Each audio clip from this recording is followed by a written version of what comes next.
What's going on, everyone? Hope you've had a safe and awesome last couple weeks. I know we weren't here for 4th of July, but we figured a lot of people weren't going to be here. So we just decided, we'll postpone this till next week. Also give people, a chance to go watch Supergirl. Now, if you think this is going to be a love fest for this movie, if some other folks show up, couldn't be further from the truth. Some of us liked it, some of us didn't. Totally fine. It's always great to hear, you know, different opinions. Joey, what's going on, boss? Good to see you. So, as always, got some stuff to talk about before I bring others on. Remember, Ben 10 number 2 exclusive UV cover by Eric Canetti, still available. I think the numbers are getting kind of low on it, so if it seems like something you're interested in, pick that up. There's also a bundle that includes all 4 covers that Jay Fosgett did for number 1 and, of course, number 2. And since this has been shared around and we haven't really talked about it a whole lot, limited to 50 copies. It is another UV Eric Canetti for issue number 3.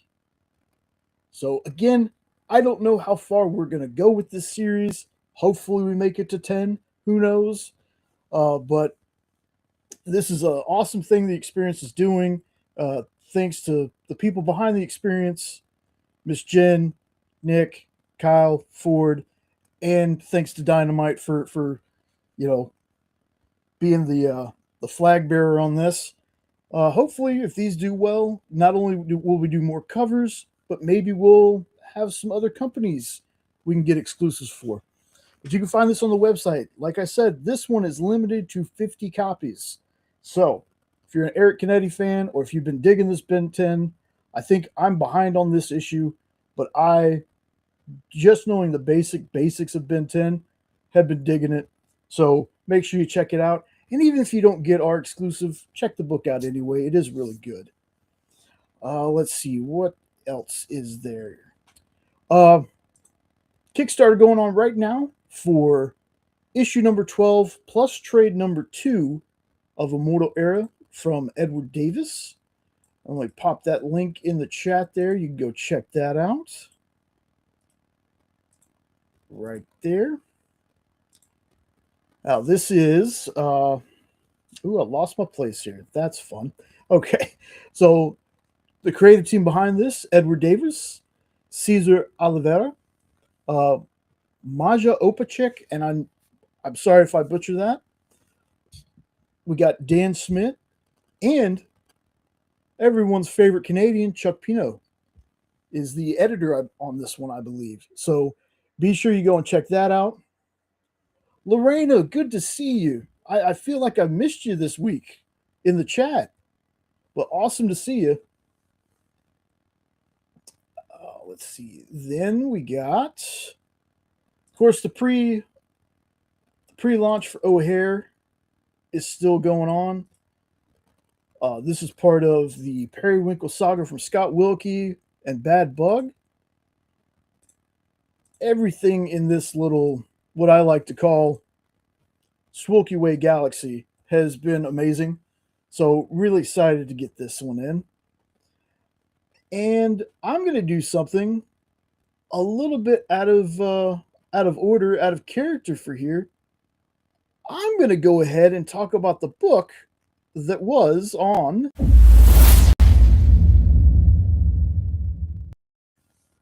Yep, I'm getting this out of the way kind of early tonight because we got a lot of stuff. Not only we're going to talk Supergirl and spoilers, we got. I have books that I haven't. It's not that I've read them; it's that I've already read them and would like to recommend to folks.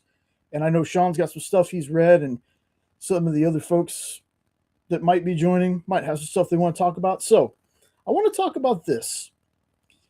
So, this was a pretty fun book. It's written by the same person who does the very, very popular series of books that I've never read, but I hear about them a lot. This is the free comic book day one. I know the cover says volume 1, but this is the free comic book day one that I got. So it's going to be a bit of a shorter review. So basically, you start out in this book a minute before the world ends with this guy in his boxers, Crocs, and a coat holding a cat. Then it takes you 1 minute before, or 1 minute after. I'm sorry, 1 minute after. Getting my words mixed up. It takes you 1 minute after. And I can already tell by the language and gore, this is going to be a fun one. Then we go back several minutes before the end of the world, and you find out the cat belongs to this guy's ex. And it jumps out a window. And at first, the dude's like, nah, it could freeze. It could freeze. It's not your cat, not your problem. Oh, then he's like, damn cat. And he goes out there to get the cat. Well, when he does this, it's when these aliens decide they're going to seize the planet. There's some weird code that didn't get followed by Earth or something. So the aliens come and everything and everyone inside any structure is crushed. And you see this kind of gruesomely with a decapitation that happens. So then they say any survivors are welcome to enter an 18-layer dungeon to reclaim stuff. And if they make it through all 18 levels, they basically own Earth, I guess, is what I got from it. So dude enters the dungeon. All these achievements start popping up and he's getting like all these rewards, but it doesn't look like he takes them. Like he's still kind of like, what the hell's going on? And the achievement descriptions are pretty funny. Like one is called Crazy Cat Lady because he entered the dungeon with a cat. And then there's one like, why aren't you wearing pants? Pants, because he's in his boxers. And apparently this whole thing's going to be broadcast for other races and aliens to watch, right? So I'll probably pick up the trade later because this looks like there's not going to be individual issues, which is fine because I remember when Scout had an imprint called Nonstop. And what that was is they would do an issue of a comic and then release the rest of it in a trade. And me being a trade guy, that works out perfect for me. So, like I said, I'm a trade collected edition comic reader. So I would tell you to definitely check this one out. I'll show you right here. So here's my free comic read day cover right there. This is coming from Vault Comics. Created by Matt Dinneman. Writer, I'm so sorry. Tiaga. Hey, what's up, Corey? Let's see.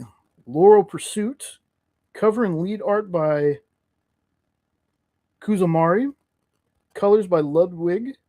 Letters by Ali Saglul. Line art by Huaxan. Background art by Anna Kate. And reformatting and lettering by Macma. So I apologize beforehand if I butchered any of those names. But Dungeon Crawler Carl, I might give the books a chance. Apparently my job depends on it, and I'm pretty sure Kyle's only 75.8% kidding when he says that to me. So, let's see. So last thing before I bring on everybody, I already showed that. Where's my thing at? There's the exclusive Ben 10. I have lost my place, folks. There we go. Make sure if you're not subbed up to the EXP, please do so. We'd love to have you. Great community. Most of the people that watch this show are part of that community. I appreciate you coming over and checking out my very not as put together as those shows show. But let us get to... There's my blank one.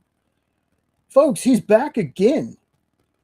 Like, this is becoming a bit of a ritual that I'm enjoying. It looks like it may just be him and I tonight, and that's totally fine. One of the other heads of the Hydra Asylum, that's not what I wanted to do at all. That's fun. Oh, yeah. Where is my... Oh, this is great. This is nowhere to be found. There we go. You know what? We're going to do this, and I'm just going to take the QR code off because I don't know what happened there. So, Good job, Jay. Yeah, it happens. Oh It's my hard to see goodness. people through the white thing in front of my face. There we go, you big baby. For anybody who wonders, my name is pronounced Sean. I speak the language of Irish, so I understand. Jesus Christ. So, anyway, Wow. what's going on, folks? Oh, you know what? I'm guessing it looks like it's just going to be me and you tonight, so maybe it will be a little bit of a love fest for this movie.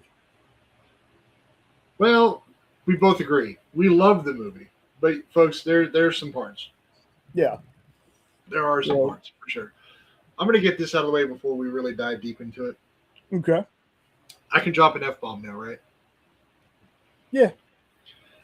To all the assholes that wanted to make fun of the movie because of how Millie Alcock looks, fuck you guys. That's the stupidest goddamn reason I have ever heard in my life. So, fuck all you idiots that talked about that. Millie looks just fine. Millie did awesome. She's Supergirl. It works for what they are trying to do. Corey, no, have not framed the hazers yet.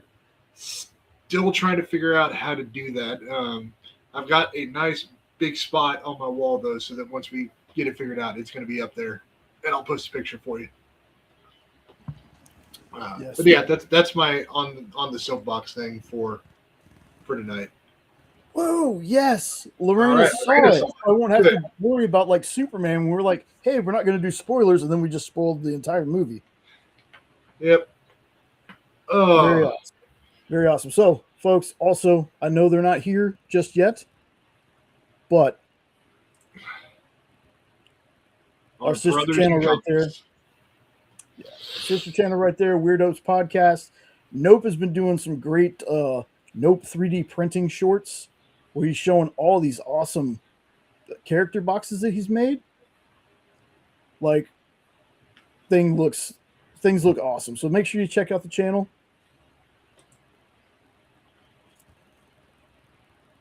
You know, and Lorena, I'm gonna tell you the same thing. I don't think she's ugly, but I'm also not like, oh my god, you know, when it comes to her. Like, I don't think she's ugly, but and I'm gonna admit the Chaka memes I did laugh at. I did think they were funny. The girl from Mad Max, I laughed. I thought it was funny. I have a messed up sense of humor though. I mean that. Yeah, Lobo being a beast wasn't surprising. We knew Jason was going to nail that. Yeah. Again, I'm still surprised they got Lobo to play Jason Momoa. Yeah. Well, you know, you throw enough money at Lobo, even an immortal like him's like, my man. Yeah. So Yeah. I've always said, ever since he was cast as Aquaman, I was like, man, that's a perfect missed opportunity. Because he's Lobo. Ever since I saw him in Stargate when he started growing the hair out. I'm not talking Baywatch days, Jason Momoa, but Stargate, when he started growing the hair out, I was like, you know what? I think this guy'd be a pretty good Lobo. And then when you let that hair just get wild, I was like, why is this dude not Lobo? right. No, I mean, he made Aquaman cool. Yeah. He's Aqua Lobo. Yeah. Like he was literally a cigar away from being Aqua Lobo. Exactly. So what we'll do, like I said, I already did my book on the list because there's a lot of stuff to go through. Just a me and Sean show, which is fine. Got a couple of books. It's all the bike, but did Lobo has? Yes, Preston, he did. And welcome in. Good to see you. Oh yeah, he had the cigar almost every moment you saw him on screen. It was great. Exactly, Lorena. That is what it's good for, to give us stuff like that. So we got some books to talk about, and then Sean's got some books that he's read. He's going to talk about. I've got some stuff that I've read a long time ago that I would suggest checking out. So we'll start with one of Sean's. It's going to go kind of back and forth with this. And let me go ahead and fix this real fast because again, I thought it was going to be more of us, so I'll go ahead and do that. So Sean, why don't you talk to us about Masterminds?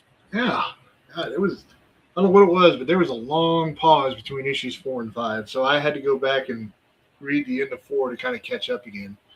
Um, this is a very kind of twisty turny story. I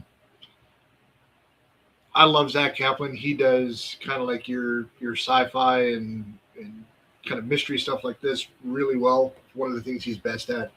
Um, as for the ending of this, I mean, it was all right. It was very kind of twisty turny, almost like they brought a whole bunch of straws together or straw storylines together.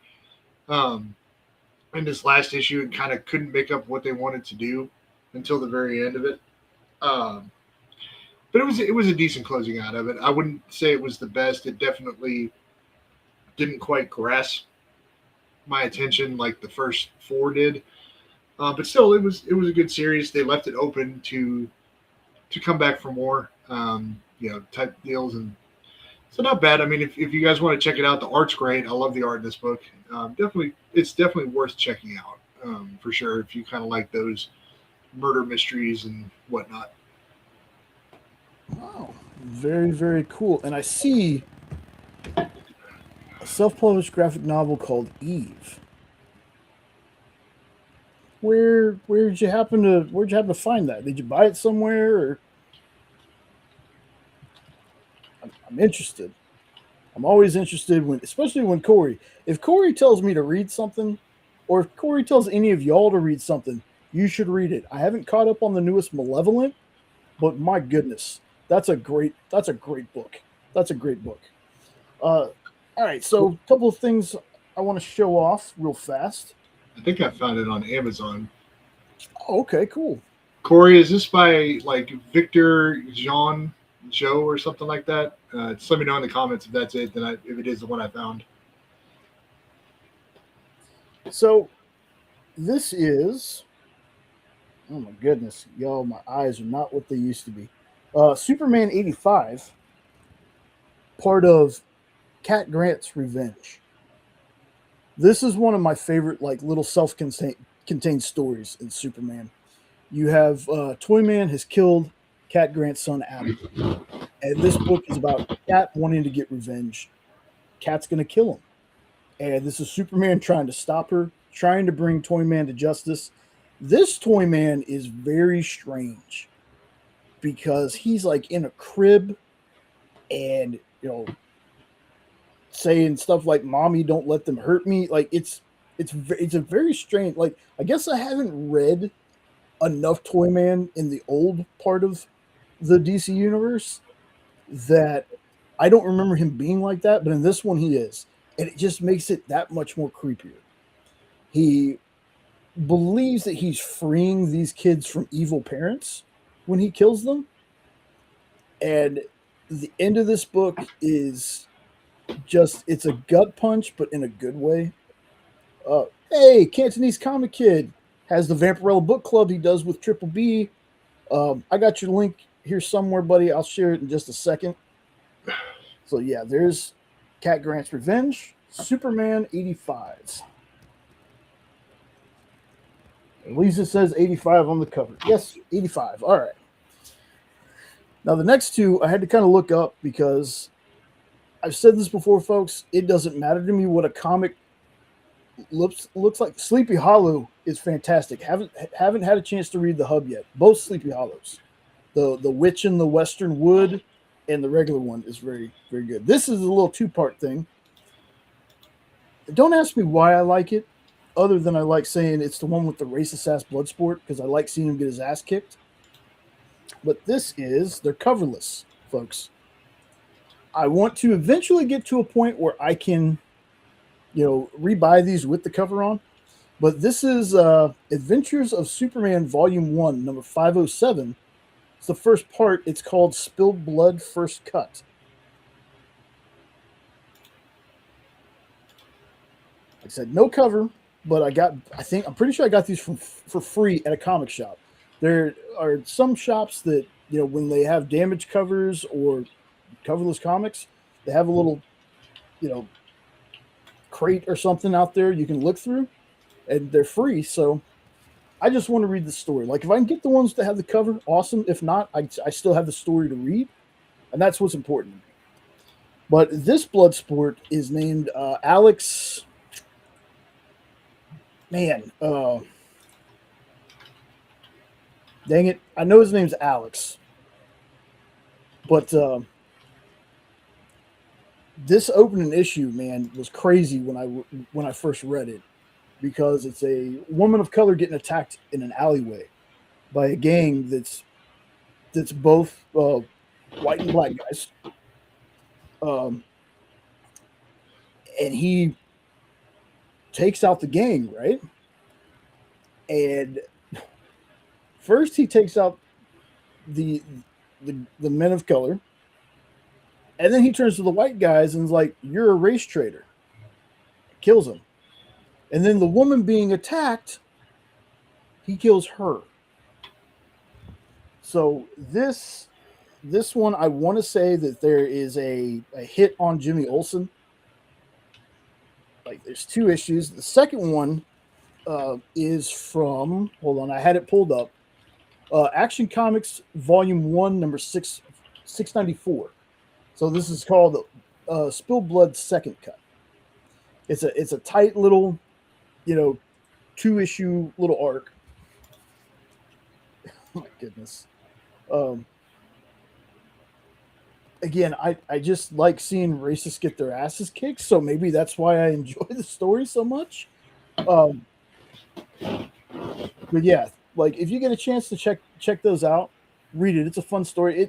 I think it's also like why I really dig Superman Smashes the Klan, even though that's done in like a very anime kind of art style, and Superman doesn't fly in that one. He runs like he originally did. Um, so yeah, those are two that I wanted to throw out there real quick. We're gonna get to Sean's next book, and then I'm gonna go back and forth, kind of share the screen. We are New gonna and old, talk Supergirl, huh? new and old and new. That's right. So, Sean, tell me about this one. Uh, so I will start off with saying, for anybody who has never read Secret Wars, like me, you'll be okay with this, because the story in and of itself is done well enough that you have a clear idea of essentially what happened in Secret Wars and what this story is going to do. So I'm going to start off by saying that. Um, I'm a little fuzzy on this one because I did read it a couple weeks ago, but essentially the main Peter Parker in Marvel Prime or 616 universe, whatever it is, gets stuck in an alternate universe, and they're trying to figure out how to send him home before he dies. In this universe, basically being bitten by a radioactive spider is just that. It's radiation poisoning. He got powers, but it's still slowly killing him. So they're trying to figure out exactly what's going on there. But he becomes a member of Shield. He's trying to help people out. It's a very, very cool comic, and like a lot of Spider-Man comics, the art is always good. It's one of those books where Marvel consistently is great with art. It's almost always on Spider-Man, kind of like Marvel is almost always got a consistently good Deadpool story. Everything else can stink, but Deadpool will always be good. And that's what this is. This is a solid story with really good art. I cannot speak tonight, folks. I'm rusty. Definitely check it out. Like I said, if you have not read any of the Secret Wars, you'll be okay. This will be its own thing because it's a what if story. Very cool. I haven't read a ton of what if stuff. Like some of the ones that I've read though they've been pretty solid. All right, just finishing up something on this side. All right, so next one I want to talk about, Woman of Tomorrow. I The need to go comic. back and read that now. The movie is, I'm going to say, very loosely based on. There's a lot more that happens in the comic that you see on screen. And it took me till today again, folks, there's going to be spoilers about the movie, to figure out that You can't speak because you aren't real. Ohio's not real, but you're still here, Kyle. Uh, I thought the villain died at the end of this book. And it took me looking at the book again. I was like, oh, no, he wasn't. He was just hurt really badly. So, this one, folks, look, if you didn't enjoy the Supergirl movie, I would still tell you to check this out. If you love the Supergirl movie, check this out. It might change your opinion on the movie, it might enhance it. Who knows? No, Lobo is not in this, but like we have said before, in the original pitch, Lobo was going to be in it. But I think some things that some folks might not know is the comic stuff, the TV stuff, the movie stuff. They're kind of all kind of separate by like what people can do. Um, so they wanted the movies wanted to use Lobo for a movie. So they told the comic side, yeah, don't put him in the book. We're going to use him. It's kind of like Arrow season 3 was supposed to have a lot of things happen, but they kept being told, no, we're using this character for the movie. You can't use him. So it was one of the Arrow seasons that got chopped to complete hell because they couldn't use the storyline they wanted to because they kept getting told whatever. So unfortunately, comics, movies, TV shows are usually pretty separate.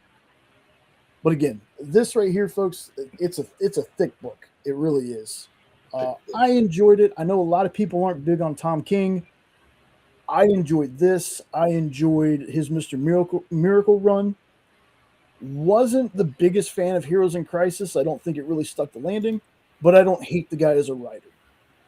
And that's something about the movie that, people want to blame a certain sect of fans. And I'm going to say this. There are more than just a few sects,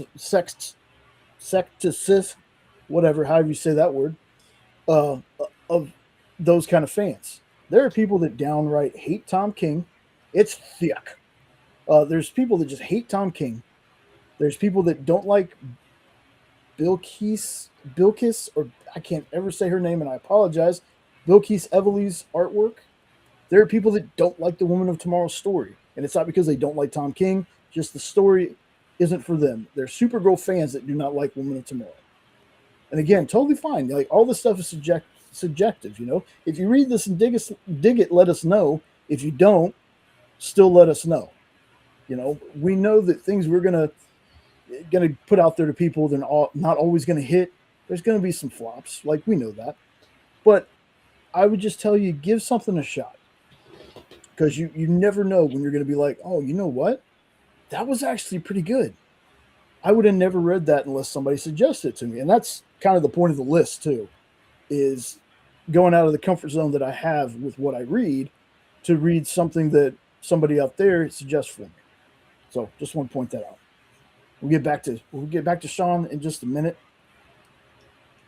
So this next one I want to talk about, I wouldn't say I'm a huge wrestling fan now, but I was a big wrestling fan up until about my 20s, right? I'll still watch clips of wrestling.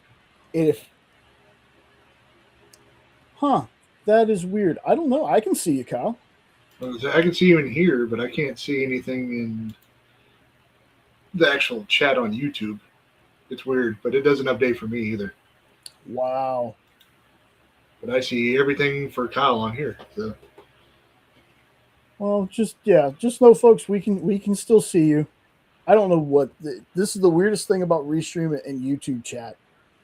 It's so strange. But anyway, so when there's wrestling books out, I get them. Butts and Seats, the Tony Schiavone story from Dirk Manning. Arn Anderson, My Life as the Enforcer, also by Dirk Manning. Hardstyle Juice, I forget who does that. I have not read Do a Powerbomb yet, but this is Crimson Cage by John Lees with Alex Cormack and Ashley Cormack. This is like Macbeth in the 80s territory wrestling. Fantastic book. And if you know John Lees,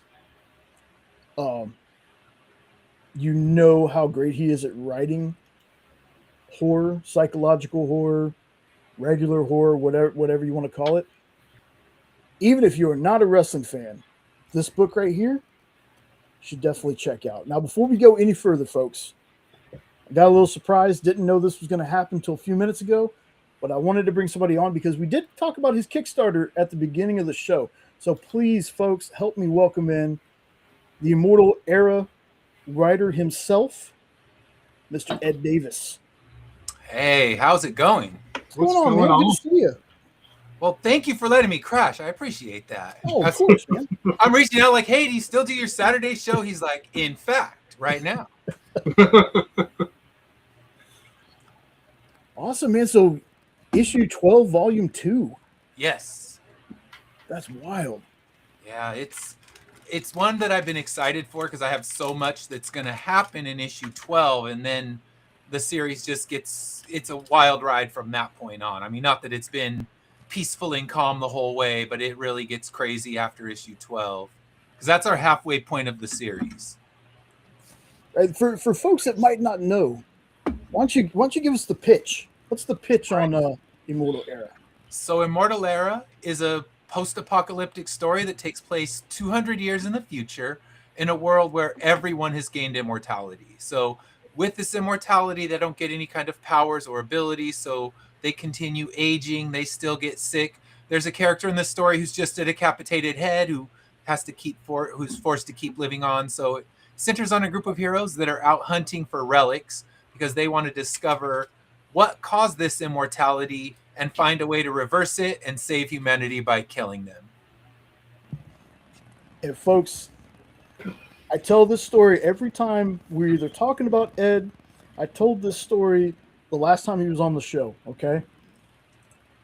So way back in the day when we were Triangle of Truth, we had an email, and Ed had sent us some PDFs of the first 2 issues. I think first 2, maybe first 3 issues. Maybe I can't remember. 2 or 3 for sure. 2 or 3. Nothing beyond that. I know that much.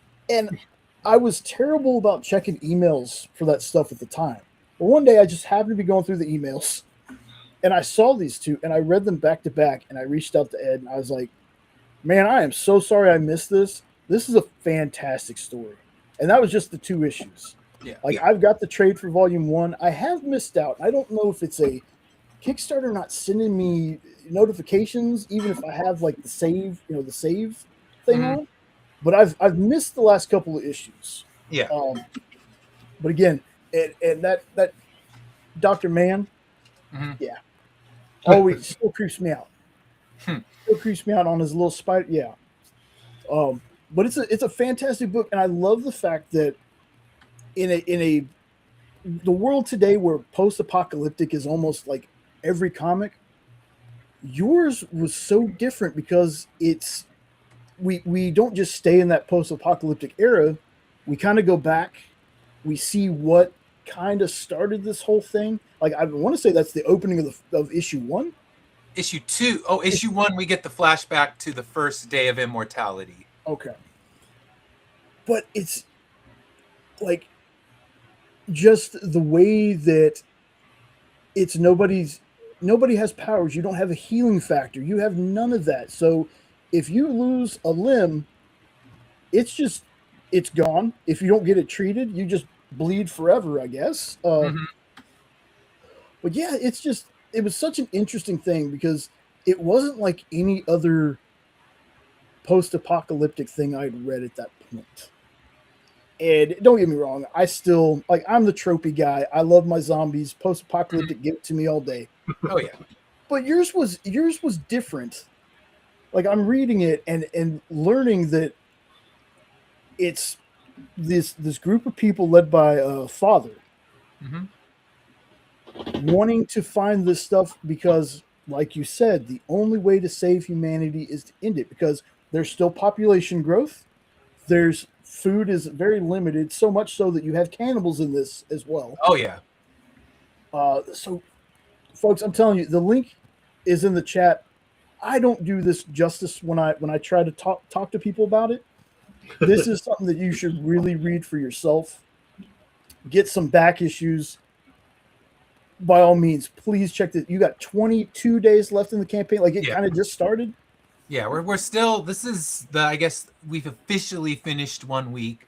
We've had pretty good progress. We had one really crazy day where I lost like $500 in pledges. Oh, And it's kind of like this uphill climb. And I think now we're maybe like $40 or $50 away from recouping and being back to not losing those. But it was the craziest thing. It was just going up, up, and then you see this gigantic, like Thelma and Louise off the cliff on this one day. And yeah, since then it's been moving again, but it's like, holy crap, it was a brutal thing. But I mean, it's tricky because I have people who are the wait for the trade people, and I respect that, because when I buy Marvel and DC, generally I buy an issue 1 and then I wait for the trade. So I'm guilty of the same thing. yeah. But when it comes to them, I said, it's not like I'm going to have you a trade in 6 months. Each Right. trade's about 2 to 3 years in the making, because my goal is always to release 3 books a year. But now that I have 2 different series that I'm launching, it's not all 3 Immortal Era. Usually it's 2 Immortal Era and 1 something else, where last year's something else was a little horror one-shot that I wrote called Floaters. So that one, I just put it out there, and that was what held Immortal Era 12. But I also knew I needed to get the money for the trade, hardcover, softcover, and all the different floppies. Right. And a lot of people, I know there's a lot of trepidation when it comes to Kickstarter things, right? Mhm. Because they're like, man, depending on price, and this isn't your price, and this is just a blanket Yeah. thing I'm going to say, $12 for a single issue, Mhm. right? And what I tell people is like, here's the thing though, you're supporting an independent creator that's doing a story on their own, that's self-publishing this thing. This money not only goes to pay the people that worked on the book, but most times it's used, some of the funding is used to start the next chapter of the book, Mhm. right? Yeah. So and again, I'm in no way, shape, or form knowledgeable of the business of comics by any stretch of the imagination. But I would assume that not only printing off the books, but then when you get to that hardcover, softcover trade of something, that can't be like a small expenditure to do stuff. No, like that. it's a lot. That's why I normally keep my Kickstarters at 3,000 for the goal, but that's to print different floppies, and like you said, to keep the artwork and everything moving for what you're doing for future issues. Where this one, all the money's going toward printing.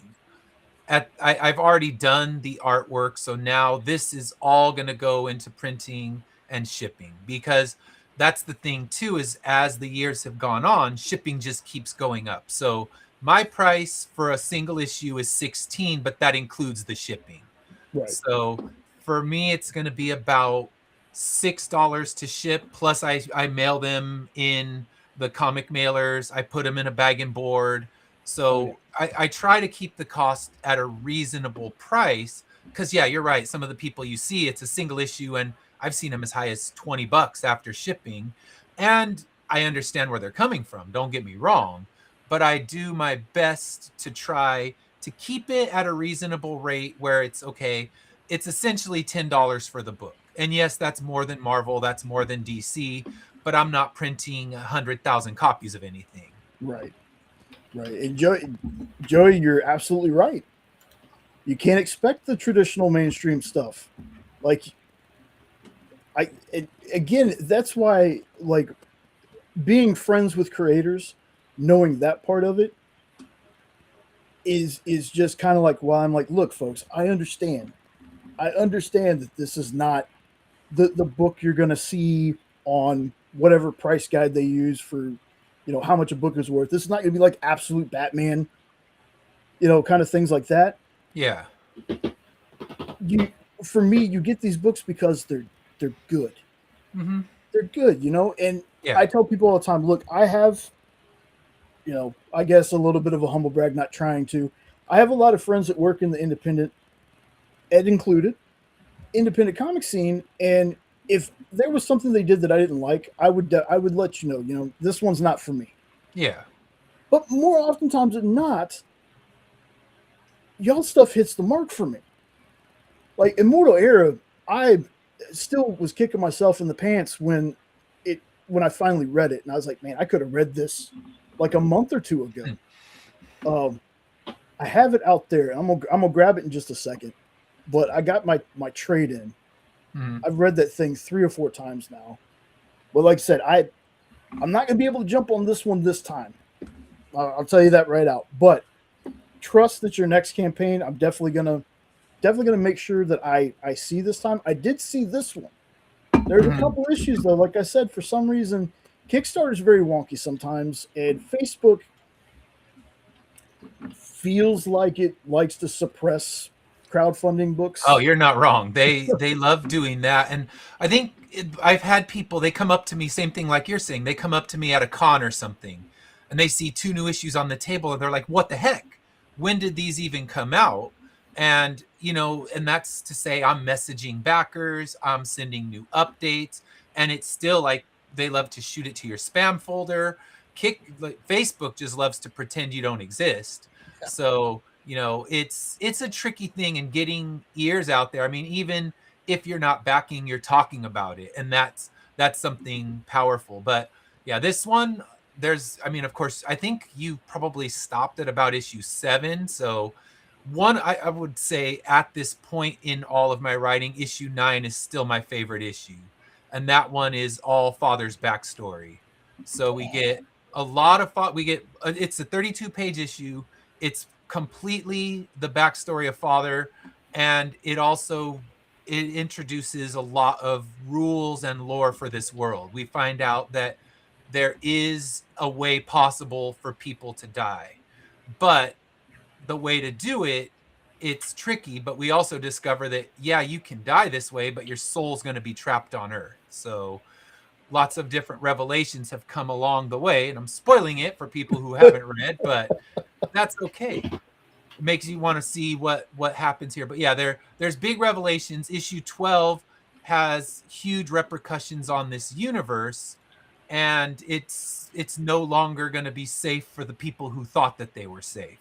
So the world's kind of divided into these 2 different realms of underground and the surface level, where people are legal citizens, basically, and these legal citizens who live in their happy little bubble, and you see them kind of walking around with their heads in these tablets. It's not quite unlike what we're looking at right now. Yeah. But in this world where they're just walking aimlessly through these crowded cities, staring at their tablets, everything's about to change. So issue 12, I've said it all along, it's where I blow up the world. I blow up the world of Immortal Era, so that for the next 12 issues, it's just going to be complete chaos breaking loose.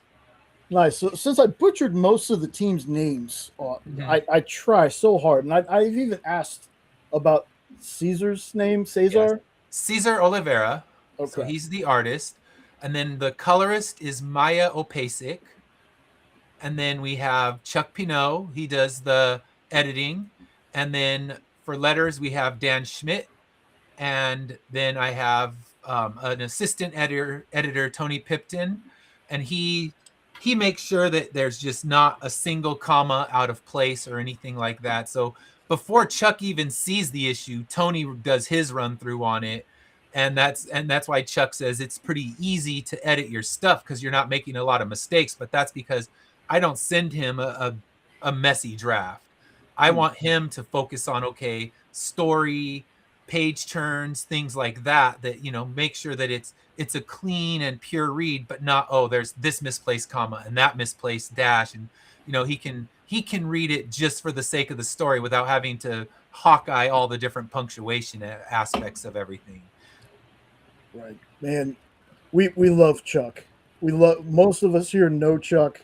Miss him in Texas, but he's one of my favorite Canadians. Chuck is such a good dude. He's awesome. He just sent me. He actually just finished up with the issue 13 edits, and of course I got to go in, make a few changes, but there's not many. But it's always good when you get your editor to just be like, holy shit, that ending, I did not see that coming. Yeah. And that's what he said that on issue 12, and so did my assistant editor. They both were just like the same exact message I got from them. Holy shit, that ending. So it's like, all right, if both your editors got shocked by it, then I can't wait for readers to actually get it in their hands. Of course. And Lorena just backed the digital catch up. Thank you. There you go. That's awesome. So, hope you enjoy it. Yeah. Jay, to help you out, brother, I'm gonna back volume 2 for you. Oh, I appreciate that. Yeah.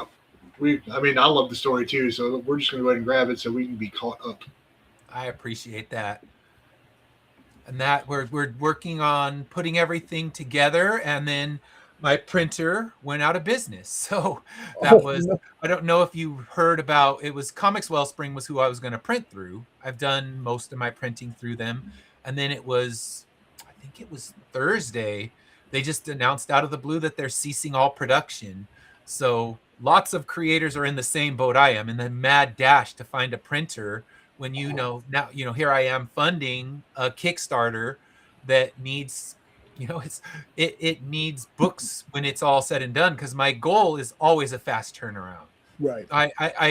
I have Kickstarters I'm still waiting for 3 or 4 years later, and nothing's more frustrating than that, because you do want to support the indie, but you also want the thing that you're backing. Yeah. We're not doing it out of the goodness of our hearts. I mean, everybody has a budget that they're working with, and in the end, you want to see that product. And if things get delayed, and my backers know that I'm not a flake. I think that's the good thing is we're 12 issues in, 2 issues of another series, my standalone, everybody's got their stuff.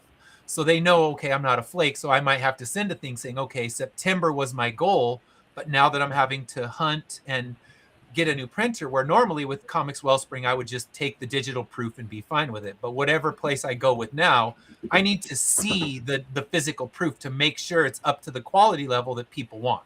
Because you don't want volume 2 to look vastly superior to volume 1, or vastly inferior, I should say. You don't want to get me like, oh, wow, what happened to his quality? It went to shit. So that's why I'll insist on a physical proof, which is going to slow down the timetable. I mean, there's nothing I can do about that. Yeah, and as a frequent backer of Kickstarters, I don't mind waiting as long as I get communication. Like that's the most important thing to me. I don't care if your book takes 4 years to get to me. Yeah. Just talk to me. Let me know. That's the only thing, because I know things happen. And again, it's not like you guys have big companies behind you helping out with this stuff. This is like in-house kind of stuff, right? Oh yeah, packed up in my front room, and all these boxes. I mean, behind me you have issues of Immortal Era hidden behind the banner, so it's just boxes upon boxes. It's all just it's small business, and nothing's easy about that. But you hear about the people like Jeff Smith, and he was running Bone from his garage, and it was these creators paved the path for people like me and all these indie creators now. It's like, yeah, you can do it right from your house, and maybe Netflix calls and now you're thinking, ooh, wish I had that issue 1 somewhere. Well, I know that there's a lot of creators out there that don't like when people say this. But I wouldn't be mad at all if somebody optioned Immortal Era. Oh, I wouldn't complain. Yeah, as a fan, wouldn't mind that at all. Now, I know that a lot of times it's not about that. No. I know that the ultimate goal for a lot of people is not, well, I want to see my stuff on the screen. A lot of folks are, I just want to get my story out to the world. Exactly. And I totally respect that. But I also respect people who are like, hey, man, I would like to get that boys money, that Amazon Prime boys money or something like that, Shoot me some of that Garth Ennis cash. I'll take it. Yeah, there you go. And I think, I think when it comes down to it, if you're getting into indie comics because you want a big payday, you're in it for the wrong reasons. Yeah. Because for me, it's just a story I've had in my head since the late 90s. I mean, this story has existed with me since the earliest notes back in 1998. And I wanted more than anything to take this story all the way through and to let people read, hear, love the story that I wanted to tell. that's what you start it for. And yeah, if something happens along the way, that's great. But you shouldn't, if you come in it thinking, oh yeah, I'm gonna get option to Netflix, I'm gonna be the next Eastman and Laird.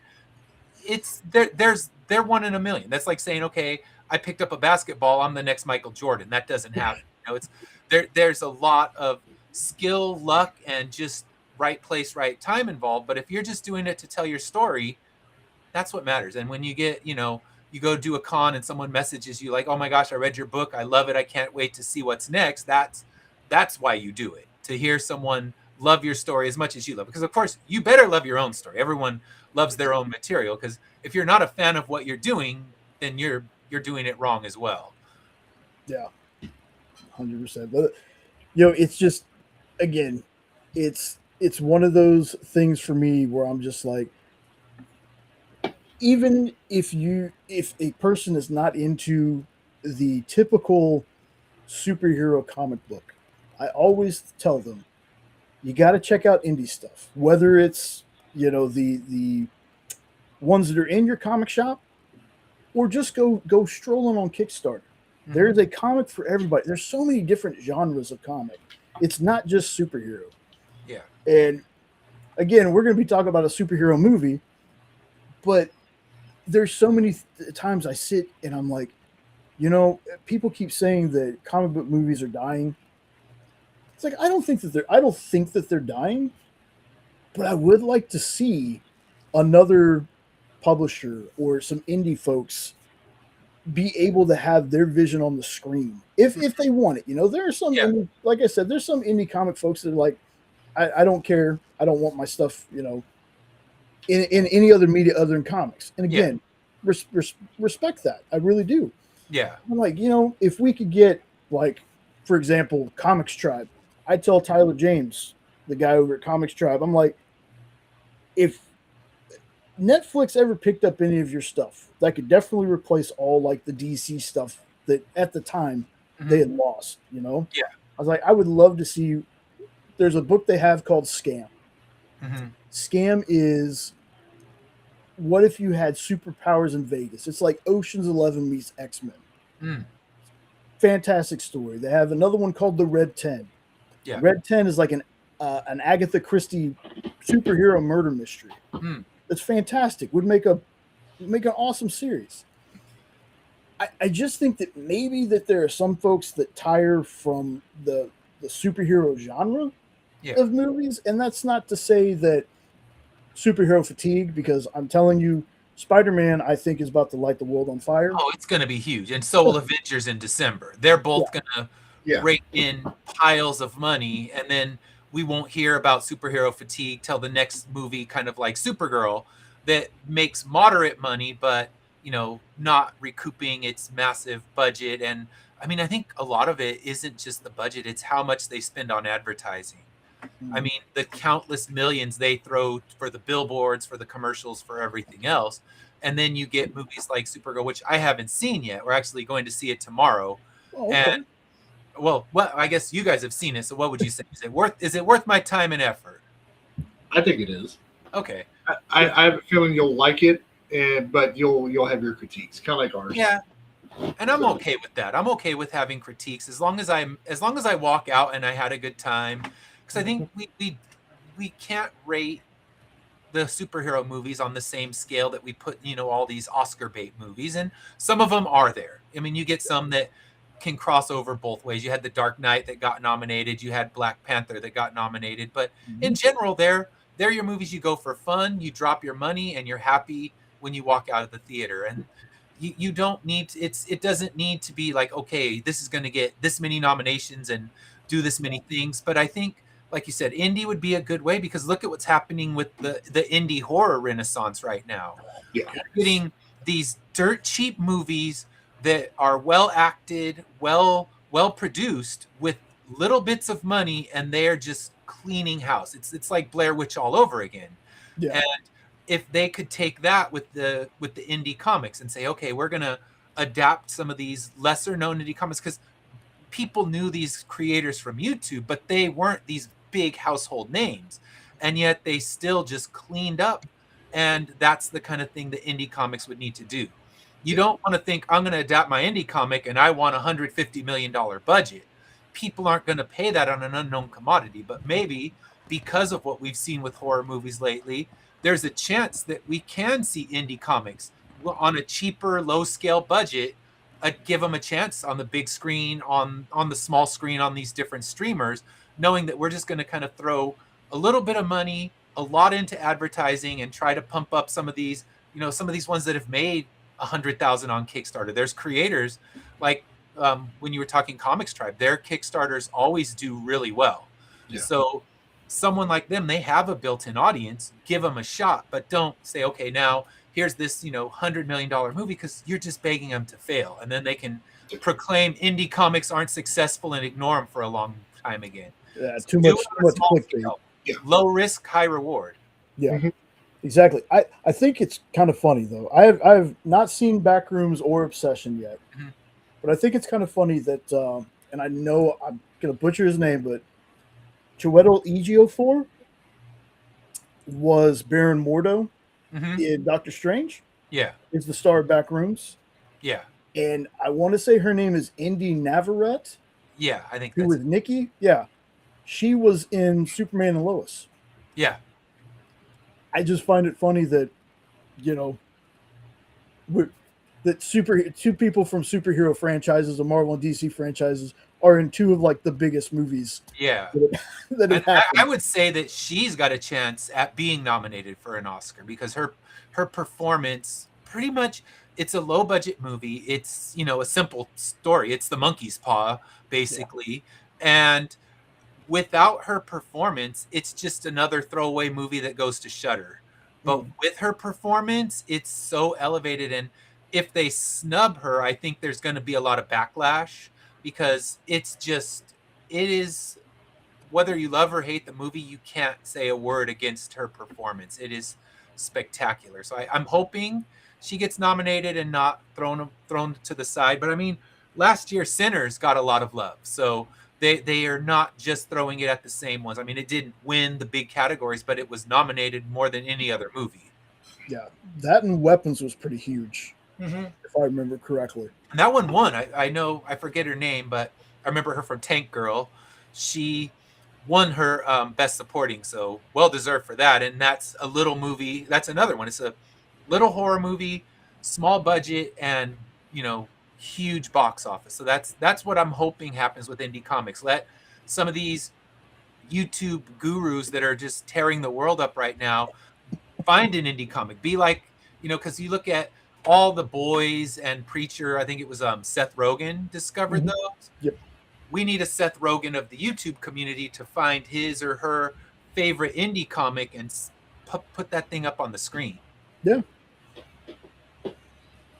that would. I think something like that, and I don't. I like to say it this way, and I hope it comes out the way that I mean it. I think when you give a general audience a movie and they find out it's based on a comic, if they love that movie, it's going to drive them to go and find that comic. Like the best thing I can say about the DCU, whether you like the movie so far or not, which I've liked both the movies so far, Mhm. is they were letting people know here's some comics you can pick up if you enjoy this. Mhm. And I want that for indie stuff. I want them to be like, did you like this movie? Here's the comic that it's based off of. Yeah. It'll take you to the comic shop, and then they find that comic, or they go to Kickstarter, or they go to one of your sites, or however you distribute your comic. And that's another thing, folks. I got to say, if you find an indie comic you really like on Kickstarter, talk to your LCS. Mhm. If you get enough interest drummed up about it, a lot of times, if there's a retailer tier, you can get your LCS to back that retailer tier. Just make sure that you actually pick up the book, please. It's just like doing your pre-orders and stuff like that. Yep. Do that, because that's how I got Sync from John Lee's. Mm. John Lee's Volume 1 and 2 was in a local comic shop, Okay. and I love John Lee's work. Like, Oh yeah. John has Great. done so many great horror things. Mm-hmm. So I was like, I never thought I would see. At the time, I was like, I never thought I'd see a Kickstarter book in a comic book shop.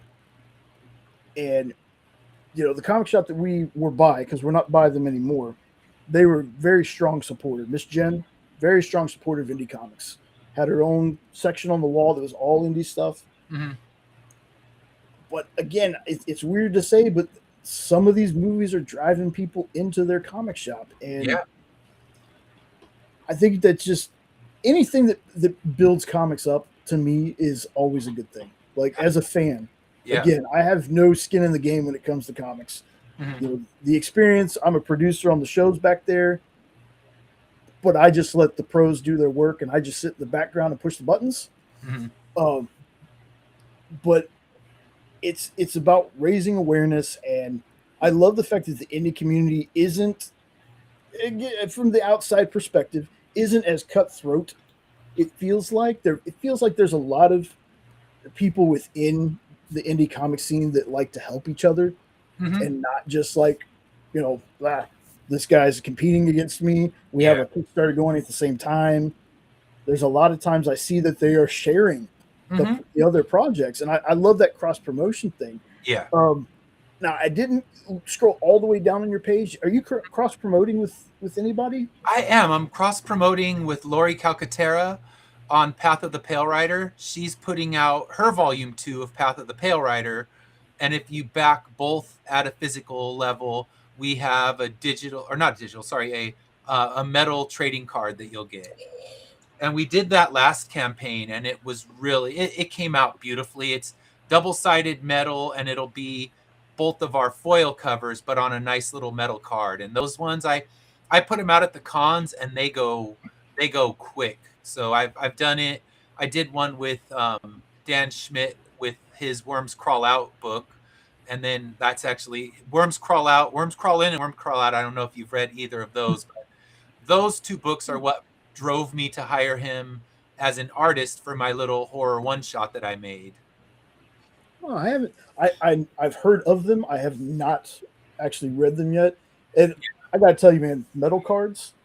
I'm a huge fan of those, and part of the reason is metal covers are not cheap to make, from what I've been told. Yeah, they're not cheap to have not made. at all.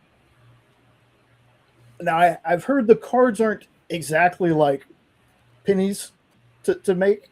No, they're still expensive, but nothing compared to the book at that size. Yeah, and from a fan point, if I can't afford a metal cover, having a metal card, especially one that like is of a cover, metal cards, I love those. Yeah. I love metal card. Like the fact that those haven't been at first, they weren't as popular as they kind of feel like they are now. It just blows my. It's kind of like the magnets that I got from you. They're all hanging on our fridge, and they're of the covers of the comic. Yeah, love those. Love the magnets. Love the pins. The pins stick in the wall in our bedroom. Yeah, you got a lot of cool stuff that you do. Is there anything like new on the? Oh, what is it called? The tiers. Let me see. We have a water bottle. There you go. An Immortal Era water bottle. We still have the pins. We have 5 different ones right now. I'm trying to think of what else. There's a Chibi sticker that I ordered. Yeah, there's a little Ari Chibi sticker, so I do have that, and that one is super popular. That was actually done as a fan art thing. One of the fans I met at the Phoenix Comic-Con, she drew it for me, and I was like, oh my gosh, I love that. I would love to have it as a sticker. She's like, well, I just so happen to be a sticker maker. So she has her own little sticker maker at home, and she made me a big batch of them. And yeah, I have to constantly order more because people love the little art sticker. Even if they're at a con and they haven't heard of the series, they just think the sticker's cute. Or like you were saying, the pins. People just see the pins and think, oh, that's cool. I collect pins, and here's a decapitated head on a weird little device. I'll take that. That leads me to a question, Ed. Because, Sure. like Jay said, one of the cool things that you do is that nobody has powers, so they can't die. Did you do that on purpose to give you something to play with at times? Like, how far can you go with they're being tortured with this certain thing and they can't die anyways? Yes. Yeah. So tune into issue 9 once you get your collected one, because in issue 9, that's where we really see how far you can go still stuck living. Because there's a couple things that if you've been reading the issues, I've been mentioning them just in buildup. So we keep hearing about the chicken farm, and we keep hearing about the flat fields.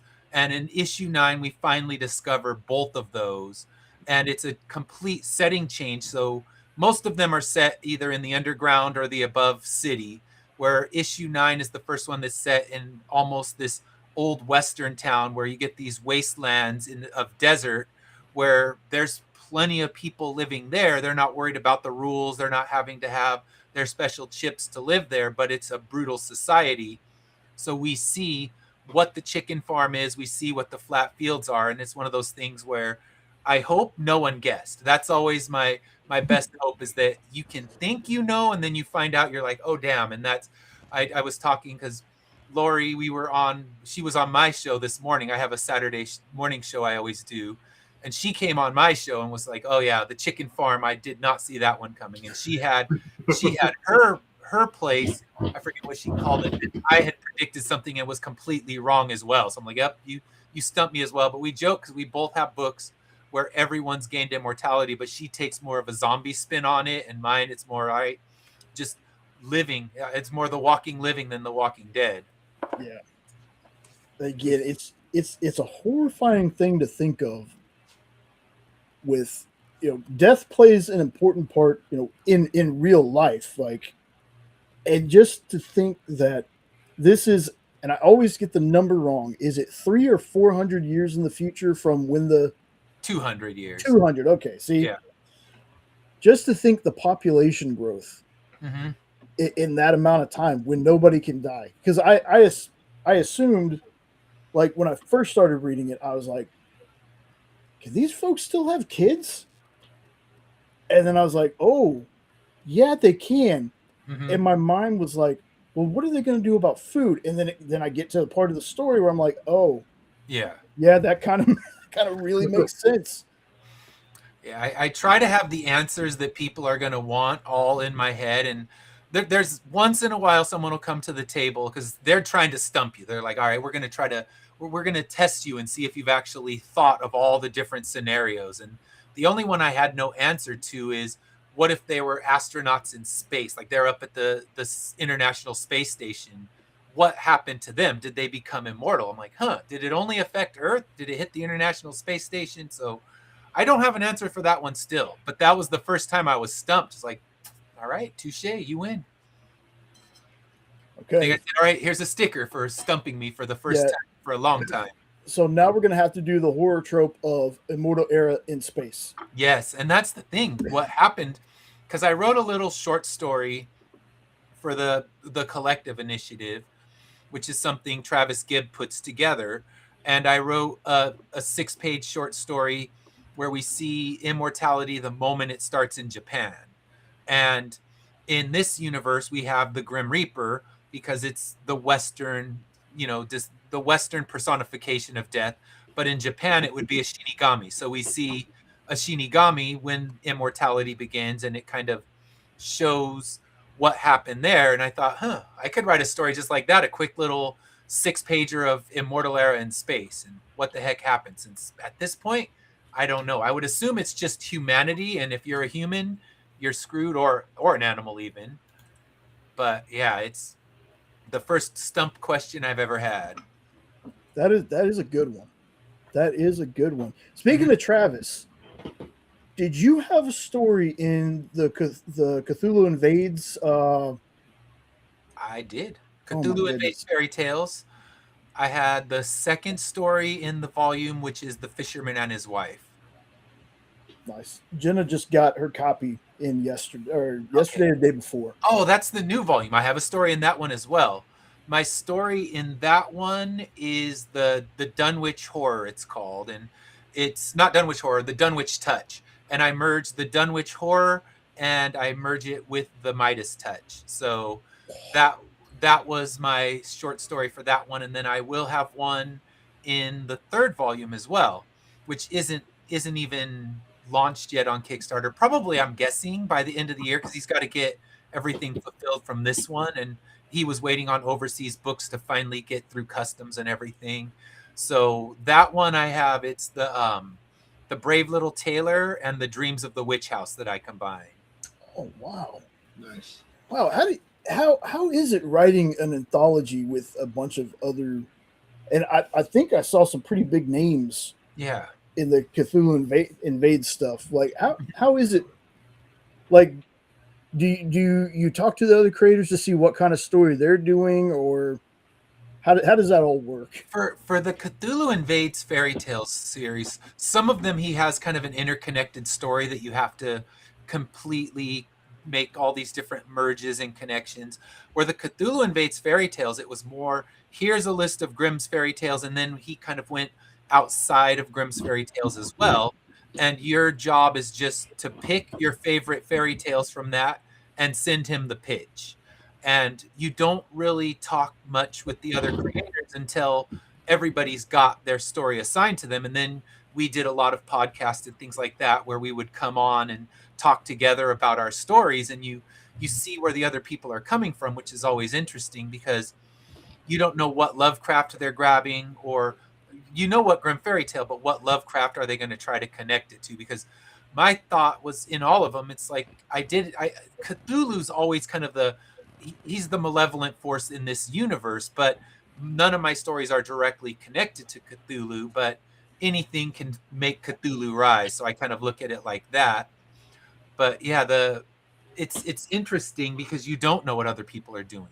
You're kind of on your own island, just working on getting your own story done. And then when you start talking to them and seeing what inspiration they had, because I will be fully honest, I came into the first volume with no knowledge of Lovecraft. I mean, I knew of him, I knew Cthulhu and things like that, but I had no idea about any of his stories. I had never read them. So I had to do a deep dive, and I was listening to him on runs.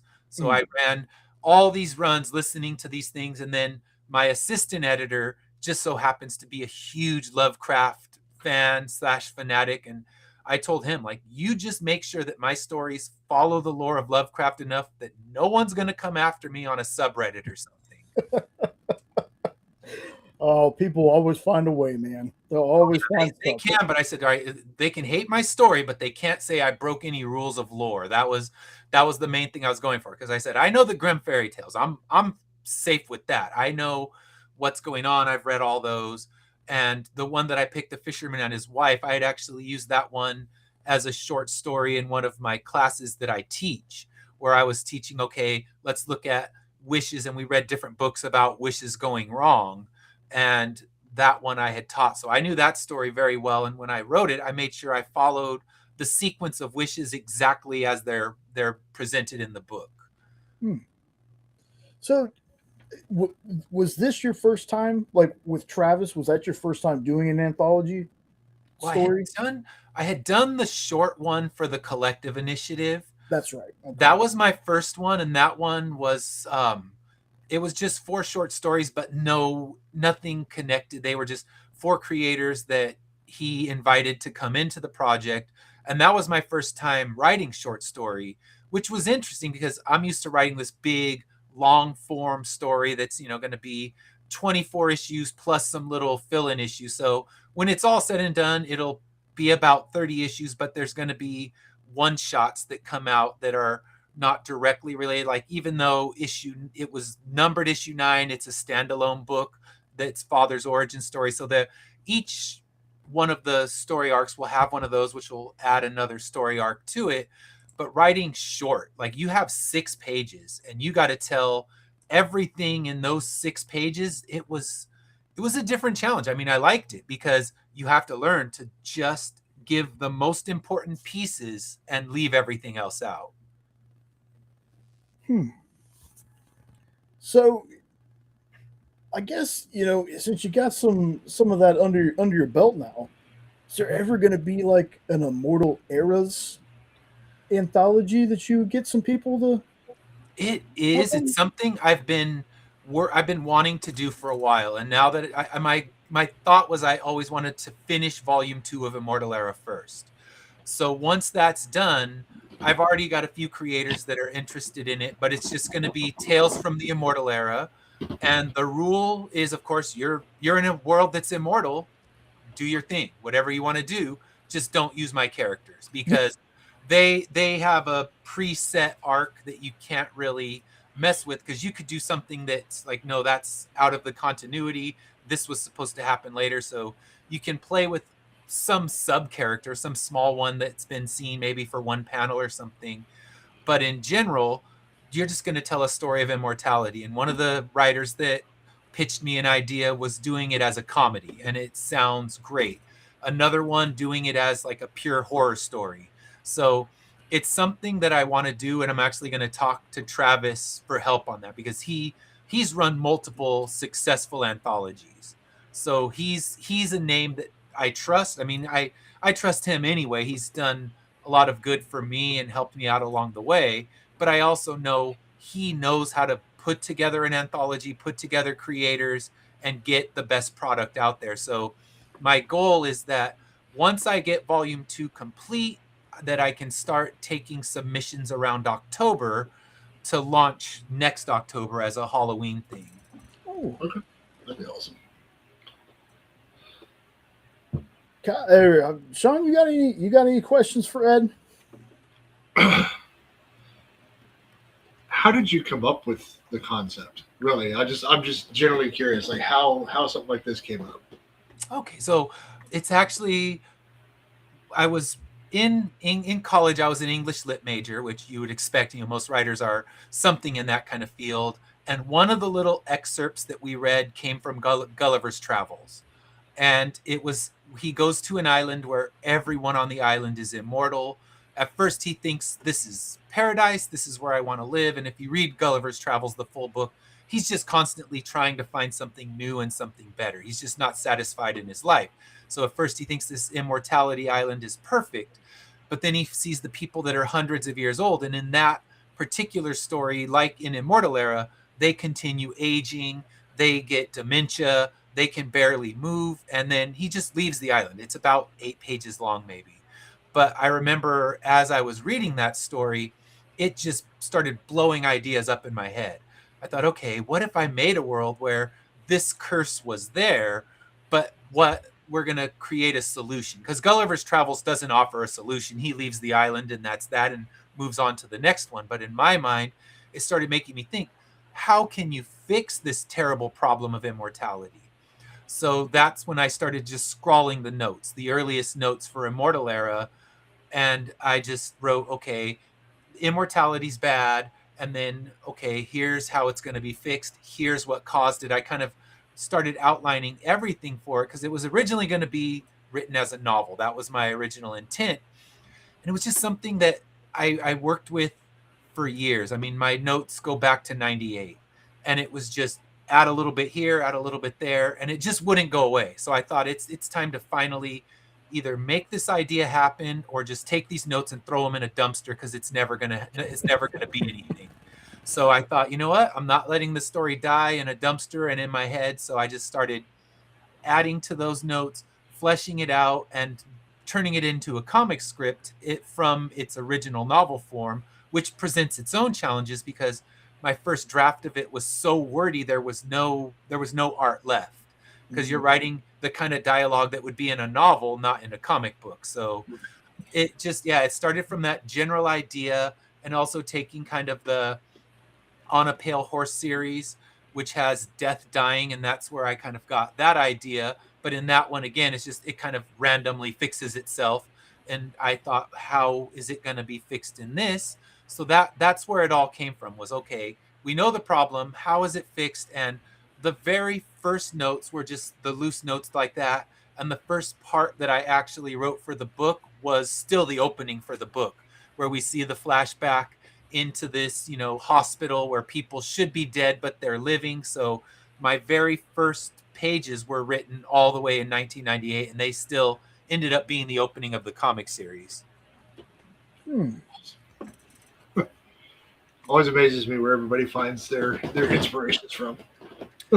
It's crazy when you ask people. And then one person came up to my table at a Comic-Con and said, "Sounds kind of like this Gulliver's Travel story I know." I'm like, "Yes, someone finally knows it." I said, "You English lit major yourself?" He's like, "Yep." It's like, is it giant phone book size anthologies that you have to read that have these little things like that are 8 to 10 page excerpts, and if it's a story like Gulliver's Travels, just one of his little island adventures.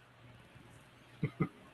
So when you do things in the back of what do they call them? They're like special editions, extended editions, or like the back matter in the back of a trade. Yeah.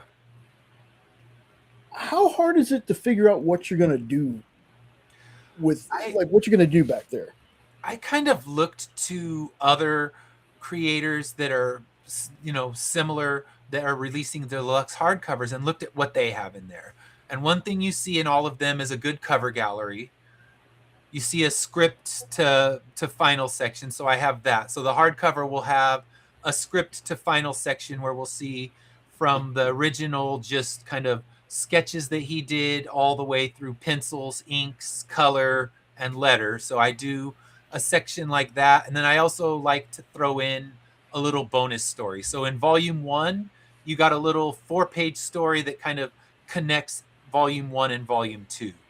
And this one, I'll be reprinting the story from the collective, the manga story that I wrote, so that people can see that one, because that does end up having a character who becomes huge in the second story arc, or actually to say the third story arc.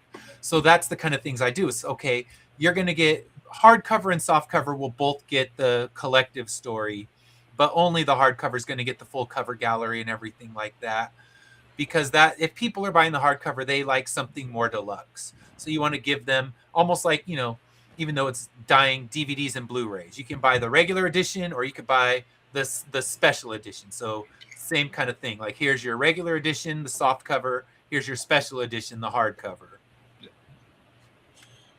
Like I said, your world of the Immortal Era is filled with all different kinds of bad guys, cannibals, stuff like that. But your main baddies, what do you think? What is their motivation? What is their drive to be the way that they are? So the witches are the main bads of the thing. I mean, there's another group, the ones from the wasteland, and that there we kind of get the motivation of why the particular character from that area hates Father so much. So we see kind of how Father is the villain of his story. And that's what kind of all happens in issue 9. But for the witches, what they, when I say no one has any powers, it's not entirely true. The witches have found a way to freeze aging. They've found a way to gain power by using some of the well, I don't want to spoil too much, but they found a way to give themselves huge amounts of power by causing death to disappear. So their motivation was knowing that it would power them up in a huge way. And then for the other one, the other bad that's like the big bad is kind of Tristessa, the witch, the leader of the coven. And she's terrible to her own people. She's terrible to the main characters of the story as well. And her motivation is purely power and immortality, knowing that she can have a perfect kind of frozen in her perfect age, and every year getting a little bit more power sent her way because of surviving this long. And then the other one, like I said, if you read issue 9, you'll see why he is on this vendetta against Father and anything Father's a part of. That makes sense. So, let's see. I know I had like a million questions before.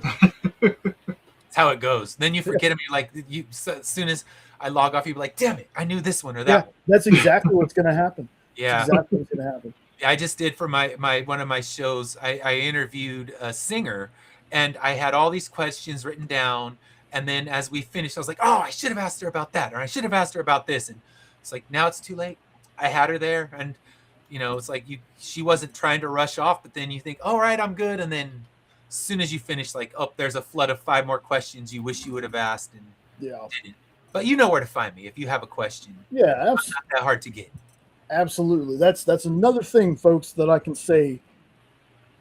I've met Jim Lee. Jim Lee's a fantastic guy. Very nice dude. Very Mhm. nice dude. But I'm pretty sure I could reach out to Ed. I could reach out to Garrett Gunn. I could reach out to Joey. Mhm. Pretty sure I'd get an answer from one of them way before I ever got an answer from Jim Lee. Oh yeah, So, I'd say so. so I mean, indie comic creators are very accessible. If you go, because you're talking about Kickstarters, another way is go to a local con, walk through the small press / artist alley area, and go like you're shopping for a new car. You're shopping for a new series to love, Mhm. and my series may not be the one that's there for you, but someone else is going to have one because you're going to find everything from vampires to werewolves to romance to noir. Everything's going to be there, and you're going to read it from a great uncompromising vision of an indie creator. So go out, walk through small press. Don't just go to the cons and flood over to Funko or any of these places selling high-end exclusives. Go to small press and hunt down your new favorite book. Yep, 100%. That's perfect. That is perfect. The only thing I could add to that is if you are on Kickstarter and you see a project, even if you can't back, even if you Share. can't, share it out. Please. Let people know about it, because you never know. There could be somebody in your friend list that has never talked to you about comics before, Mm-hmm. but barring Facebook lets them see it, of course. Yeah. They might see that, and that might be the comic for them. That might be the comic that gets them into comics. Mm-hmm. You never know. There is, I said it before, there's so many genres of comics out there that no matter what you love, there's probably a comic out there for you. It's just Oh yeah. sometimes finding it is hard, you know? Yeah. The other thing I'll add to that too, if you're at a con and the creator is there, like if you were here and somebody's walking around the table, talk to them about the book. Yep. If you've read it, you never realize how much that can actually help. Oh, it is. It's so powerful. You're so right. I've had that happen to me on multiple occasions where I'm just doing my pitch and I have my whole I would say gimmick, but my thing I try to stop people with is, give me 1 minute, I'll pitch every book on the table.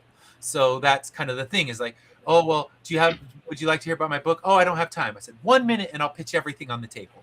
So you start going through your pitch and someone interrupts your pitch to walk up and go, oh, I read that book, it's amazing. Now you don't even need to really finish your pitch half the time when that happens. They go, all right, well, if he says it's good or she says it's good, I'm gonna trust them and they'll buy it. So yeah, if you love it, let them know. Let the person who's standing in front of the table know. The creators will not be offended that you're interrupting their pitch to tell someone that you love the book, because it's happened to me and I've done it to other people. There's like San Diego Comic-Con, for example. I'm going as just an attendee. I'm going to go for fun. I'm speaking on a panel one of the times, but otherwise I'm just going to go for the fun. And I spend a lot of time in small press because that's where I know a lot of the people. Like, I'm going to go and know 80% of the people that are in there, and it's kind of just saying hi to friends. But also, if I see someone at their table, I will definitely do that walk up, like, oh my gosh, this book is amazing, you got to check it out, because it's a powerful tool. Word of mouth, thinking, oh, if they say it's good, it must be good, and I don't want to miss out. Like, use their FOMO against them. Yeah. I try not to be a booth barnacle with our friends when we go to see them at cons, but there's sometimes if I see people coming up, I'm like, look, Dan Price, Bigfoot Knows Karate. Yeah. We see him. I think Jenna was actually selling some of his books for him. Oh, nice. But yeah, I've had that. You get that where there's one guy I remember had a booth at San Diego Comic-Con, and he liked my pitch so much he was telling people down the row. So next thing you know, I get people coming up. That guy said your book's good. Tell me about it. He said you'll do the pitch better. But yeah, I mean, it's such a powerful thing, and when you can help other creators out by giving them that little bit of word of mouth, it's so powerful, because even at a con, I mean, you're just battling to get people to stop, especially one like San Diego. There's a million other things to catch their interest, and to get them to stop in small press. Once you get that, you know that's the challenge. And if someone's coming up singing your praises, it's a beautiful thing. Yeah. Like, I don't know, man. It's when I get passionate about things, I will talk people's ears off. Mm-hmm. Like this was not planned, folks. I just happened to I finally saw Ed shared the campaign on Facebook. I got to see it. So I was like, Yeah. you know what? When we do the show tonight, I'm gonna copy that link, make sure I talk to people about it. That was the first or second thing I talked about in the show. Mm-hmm. I was like, yeah, if y'all haven't read this, y'all need to check this out. Here's the link. Told them it's number 12 in volume 2, all that stuff. And the next thing I know, like 15, 20 minutes into the show, that's when you messaged me, and I was like, Funny. that's better than coincidence right there. Yeah, that's beautiful. And I still appreciate you letting me come in and crash, because I know Sure. you guys we're going to talk Supergirl, and I came in and derailed you. But if you know, if you're anything like my show, the derailment's always the best moment of the show. Yeah, tangents on this show are not uncommon. Oh yeah, I think the last time I came on, Jenna came in and was talking about a birthday party, and yeah, we went on a whole different discussion, because I've been to my fair share of children's birthday parties with 2 kids. So yeah, it's funny. I watched that. I was part of that. I'm like, all right, this is my kind of show. You take the tangent and you just roll with it. Yep. Yeah. Yep. Yeah. We got you know, producing is basically what I do for work. Mm-hmm. And even here, I love doing it so much that I'm like, well, here I don't have to follow how the show rolls, because it's our show. Yeah. So I'm like, man, if anybody wants to talk about something, just go ahead. We'll eventually get to what we're talking about, and if we don't get to it this time, we'll do it next week. Like, there's no like strict format. Hey, Roberto, good to see you, boss. There's no strict format with this. Yeah. I want to make sure that anytime you want to come on, man, you have that link. It's the same link every time. There, anytime. If you just want to pop in, I tell that to everybody. If you got the link to this show, that's free reign for you, no matter what we're talking about. Or if you hear something we're talking about, you want to chime in, please, by all means, feel free. Feel free to just pop in. That's what I want this show to be. Fans, people in the comic industry, all that. If you got a link to this show, that means I trust you. By all means, come on whenever you feel like. Invitation is open. So I'll be seeing Supergirl tomorrow, and then I can come and tell you my thoughts. Yes, absolutely. I'm not. I mean, we're so predisposed to hate it, and I'm not one of them. I want to love everything I go to see, especially if I'm dropping my money to see it in a movie theater. So I'm hoping I love it. I mean, I don't expect it to be a perfect movie, but entertain me. I know the story it's based on. I love that story, so I'm looking forward to that part of it. And I'm sure they change things, because Lobo has nothing to do with that story. But It's funny you should say that. We were talking about that, because one of the books that I was telling people that they should check out, Woman of Tomorrow. Mm-hmm. And I know a lot of people's complaint, or some people's complaint, I don't want to say a lot of people, was like, well, why are they forcing Lobo into this? Yeah. Well, I found out, and I made sure to fact check this, so this is true. The original pitch that Tom King had Lobo in it. Oh, okay. And they had Tom take Lobo out because they were supposed to use Lobo for something else. Okay. So when I found that out, I was like, that's why, because now it's kind of like, have you watched any of the Invincible cartoon? Okay. So that, what I've heard from Robert Kirkman, this I haven't verified, but it sounds like something he would say. Mm-hmm. He said that the show is kind of like his second draft. It was like there's things he wanted to do in the book that he didn't at the time. Mm-hmm. The show gives him that outlet. Yeah. To be like, well, I wanted to do this thing with Conquest or whatever. So I was like, well, that makes sense. Yeah, that's that's a really cool thing to think of. So, in this sense, obviously it wasn't Tom King wrote the book, but it was Anna Nagara who wrote the script for, or the screen. I can't remember what they're called. Screenplay. Screenplay. There you go. Thank you. So yeah, I mean, she took some liberties. There is a couple of things that you might scratch your head at, but again, for me personally, watched the movie twice. I was entertained both times. For me, this is my non-spoiler part of this. For me, it was on par with Superman. Okay. And I think that I could watch those movies kind of back to back, like a little double feature if I wanted to. And it feels very short. Like there are scenes that feel a little long, but overall the movie to me felt short. And I think that's because it was. I think it was like an hour and 45 minutes. So that is shorter for one of the movies. Normally they're clocking in at 2 at least. Yeah. And here's a little free advice that I will give you, and it's not spoilery. When those credits start, unless you are, and I love when people do this too, if you're a person that watches the credits just to see the people involved, by all means do that. But if you're waiting for an end credit scene or something, there's not one. Okay. So that's good to know, because usually that's when I pull out my phone and look up post-credit scene, because I just saw the new Evil Dead movie. Oh, did you? Yeah, it's crazy. I mean, it's a lot of fun, and this is the first one that connects to a previous one, where this one connects to Evil Dead Rise in a couple different ways.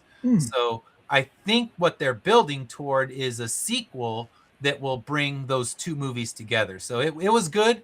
And if you see that one, there's actually 2 post-credit scenes, and they're both like full proper scenes, not just like, okay, it's a 30-second gag reel kind of thing. It's like, no, this is 2 full scenes that actually build toward what's going to be, I'm sure, the next movie. I think they said it's already planned for next year release. So I think it's most likely already filmed then. But yeah, that one's got 2 post-credit scenes and just, oh my gosh, buckets of gore. But if you go to an Evil Dead movie and it's not filled with buckets of gore, something went wrong. That is very true. And I got to tell you, the rebooted Evil Dead that they did, I liked it. I thought it was pretty good. Evil Dead Rise, though, I thought was like really damn good. I really enjoyed Evil Dead Rise. Yeah. We're eventually going to see Evil Dead Burns. We've heard about a part in it, and Jenna's like, I don't know if I want to see that in the theater. I was like, well, okay. And I won't spoil it for anybody, but there's a part in it she's like, I don't know if I'm too brutal. To see that in the theater. Yeah. And I was like, my wife was squeamish the whole time. I saw her kind of cringing next to me. Goodness. And I thought my book was brutal, and they took it to 2 other notches, because my floaters book is the one that makes people squeamish because it has eyeball things. And so I start pitching that one, and they're like, ooh, no, I don't want to hear about it. I mean, Evil Dead just feels one of those franchises. It's got to have a record for blood. Oh, I think so. I mean, it's absurd, and then you think they always top themselves, where you think, ooh, nothing's going to be more brutal than that, and then they just find a way. They're like, all right, hold on a second here. Now we've taken it up a notch, and it's only 5 minutes later. So, yeah, they're crazy, and that's why I love them. That's why anytime a new Evil Dead movie comes out, until they do one that's just pure garbage. And I think the first reboot, I wouldn't say it was bad, but it was definitely a weaker entry into everything. Yeah. But yeah, Rise was solid. So they got it on the right track again. And I think I need to go back and watch the rest of it. But we watched the first season of Ash vs. Evil Dead, the series. My goodness, talk about that show was nuts. It was so over the top. Oh my goodness. They were outdoing themselves left and right as well. Yeah. There's a part in a diner with the ceiling fan that when it happened, I looked at Jenna and I was like, what the hell? There's a lot of those moments in that series. But I think that's what makes it good, because that one, the two newest ones aren't trying to kind of juggle the comedy and the horror, where ever since Evil Dead 2, it's kind of a balance of the comedy and the horror. And that the TV series just does a perfect juggling act of keeping it like you're laughing out loud while cringing at the same time. Yeah. Yeah. It, I know people, there are some folks that they're like, Army of Darkness is where it all went wrong. Mm. And I'm like, man, I love Army of Yeah, Darkness. it's so I fun. love that one. Like, just Bruce Campbell, to me, I've always been a fan. There was Briscoe County Jr., which I think that was a show that was way before, like, it's too ahead of its time. Yeah. And then there was Jack of All Trades, I think, was another show that he did. Was he in Burn Notice? Yes, he was. He was in Burn Notice. Okay, I thought that was so. another great role he had. Of course, he was in Xena and Hercules and stuff like that. But yeah, they just, I love. You've never, Lorena. Wow. Yeah, if nothing else, oh wow, you need to check out. There's an Evil Dead book by Rodney Barnes that's fantastic. Oh God. There's one by Tony Fleece that's really, really good. And then Archie versus Army of Darkness has been fantastic. I haven't read that one. I haven't read a lot of the book adaptations. I've seen all the movies, and I think I read the Army of Darkness comic series when it came out, but it was more just kind of a standard adaptation of it. But I haven't read any of the expanded lore, so I got reading to catch up on. Yeah, I think all three of those are dynamite. I think the Rodney Barnes one is like Ash versus Evil Dead or Army of Darkness, and it has like 76 or 77 attached to it.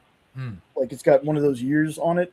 Okay. The Tony Fleece one was very, very good. Like, but Tony Fleece to me, I mean, Stray Dogs, Uncanny Valley, pretty much his Deathstroke run right now, fantastic. Pretty much anything the man does, it's kind of like Kyle Starks with me too. Like I love Kyle Starks' work. But Lorena, I would tell you, the first Evil Dead, while I know that they were kind of going for a more traditional horror, there's some parts in the first Evil Dead movie that just they crack me up. Yeah. It's not, I don't think that's intentionally funny, where the second one, they're just going for straight comedy. Yeah. They're going for this balance between, Three Stooges level slapstick and then just buckets of blood violence. So that one's a lot of fun. Yeah. And then when you get to Army of Darkness, that's where they kind of, then it gets super zany. Yeah. Then it goes Looney Tunes style violence. It does. And it's so great. It's so I love all of them. I mean, even the weakest entry, I would say, would be the first Evil Dead reboot, and I can find things to like about that. Yeah. But I think Army of Darkness, like I said, some people don't like that one. I think it works. I think my only complaint is that they PG-13'd it. I think that was kind of like, all right, after buckets and buckets of blood, you go for a tamer, trying to make it more mainstream, and that wasn't what that was all about. So I think they should have gone full gore, all in. But I know it was through Universal. It wasn't, that the others were more indie films, and this was Universal probably saying like, hey, we can reach more people if we PG-13 it. And we've seen how that goes when you PG-13 R-rated movies. It's never a good sign. No. Now, with one exception I have to that one though, is I thought not Prey. Oh, the Predator Badlands? I thought Badlands was excellent. I think that worked because there were no humans involved. Yeah, and so you still had lots of blood and gore, but it was sci-fi blood and gore, which slaps you a PG-13 instead of like scalping humans and pulling out their spines. Yeah. That throws you into the R category. And then, it didn't have profanity, but it was generally an android and a predator speaking to each other. So, it's it's different. I think they danced the fine line on that and managed to make a decent PG-13 from an R franchise. Let's see. The comic series of friend. Writing a new module for my comic software. Nice. Roberto sounds awesome. Does the guy who plays Kylo Ren play in an Evil Dead? I don't know. Maybe he was in Ash versus the Evil Dead, but I don't know. I don't remember the cast of the first reboot very well. He could absolutely be in it, but I do not know. Yeah, it's been a while since I watched that one. Yeah, I think I saw that in the theaters when it came out and not since. So it's not one that I've revisited. I do have one that's a little weird where I thought the PG-13 version was better than the R-rated one. And that's the Alien versus Predator. Okay. The first one. Mm-hmm. And then we got AVPR where they went back to that R rating, but the movie's so dark you couldn't even Yeah, tell. it's unwatchable. It's like they filmed it with no lighting at all. It's like, here, let's go into the middle of a forest with no lights and just film. Yep. And Yeah, there's it's the so parts that I bad. could see I liked, Yeah. but I ended up one time just putting it on the TV and turning up the brightness as far as I could. Mm-hmm. I didn't even realize that a character death that happens in there happened the way it did. I thought she was just pinned to the wall. I didn't realize she was cut in half because I couldn't see it. Huh. So that was the first time I saw it, and this was a couple Wow. years ago, where I was like, "Oh, okay, so there was more to that scene than what I saw." Crazy. Yeah, that was so poorly lit. It's insane because it's not like it was some little indie film. This is a major studio film and looked like pure garbage. Yeah, lighting helps, folks. Yeah, please let us see the things that are happening because they would have been good. There's probably some great scenes that no one could actually look at. I guess I should try your trick and play it with the brightness all the way up. Yeah, there are things that I was like, I don't even remember that happening the first time I watched this. Wow. I don't think I ever tried it a second time because I got so frustrated. And I thought it was like when you used to buy those DVDs and some of them had really bad transfers. I thought maybe it was that. Like, okay, maybe it's just a bad DVD.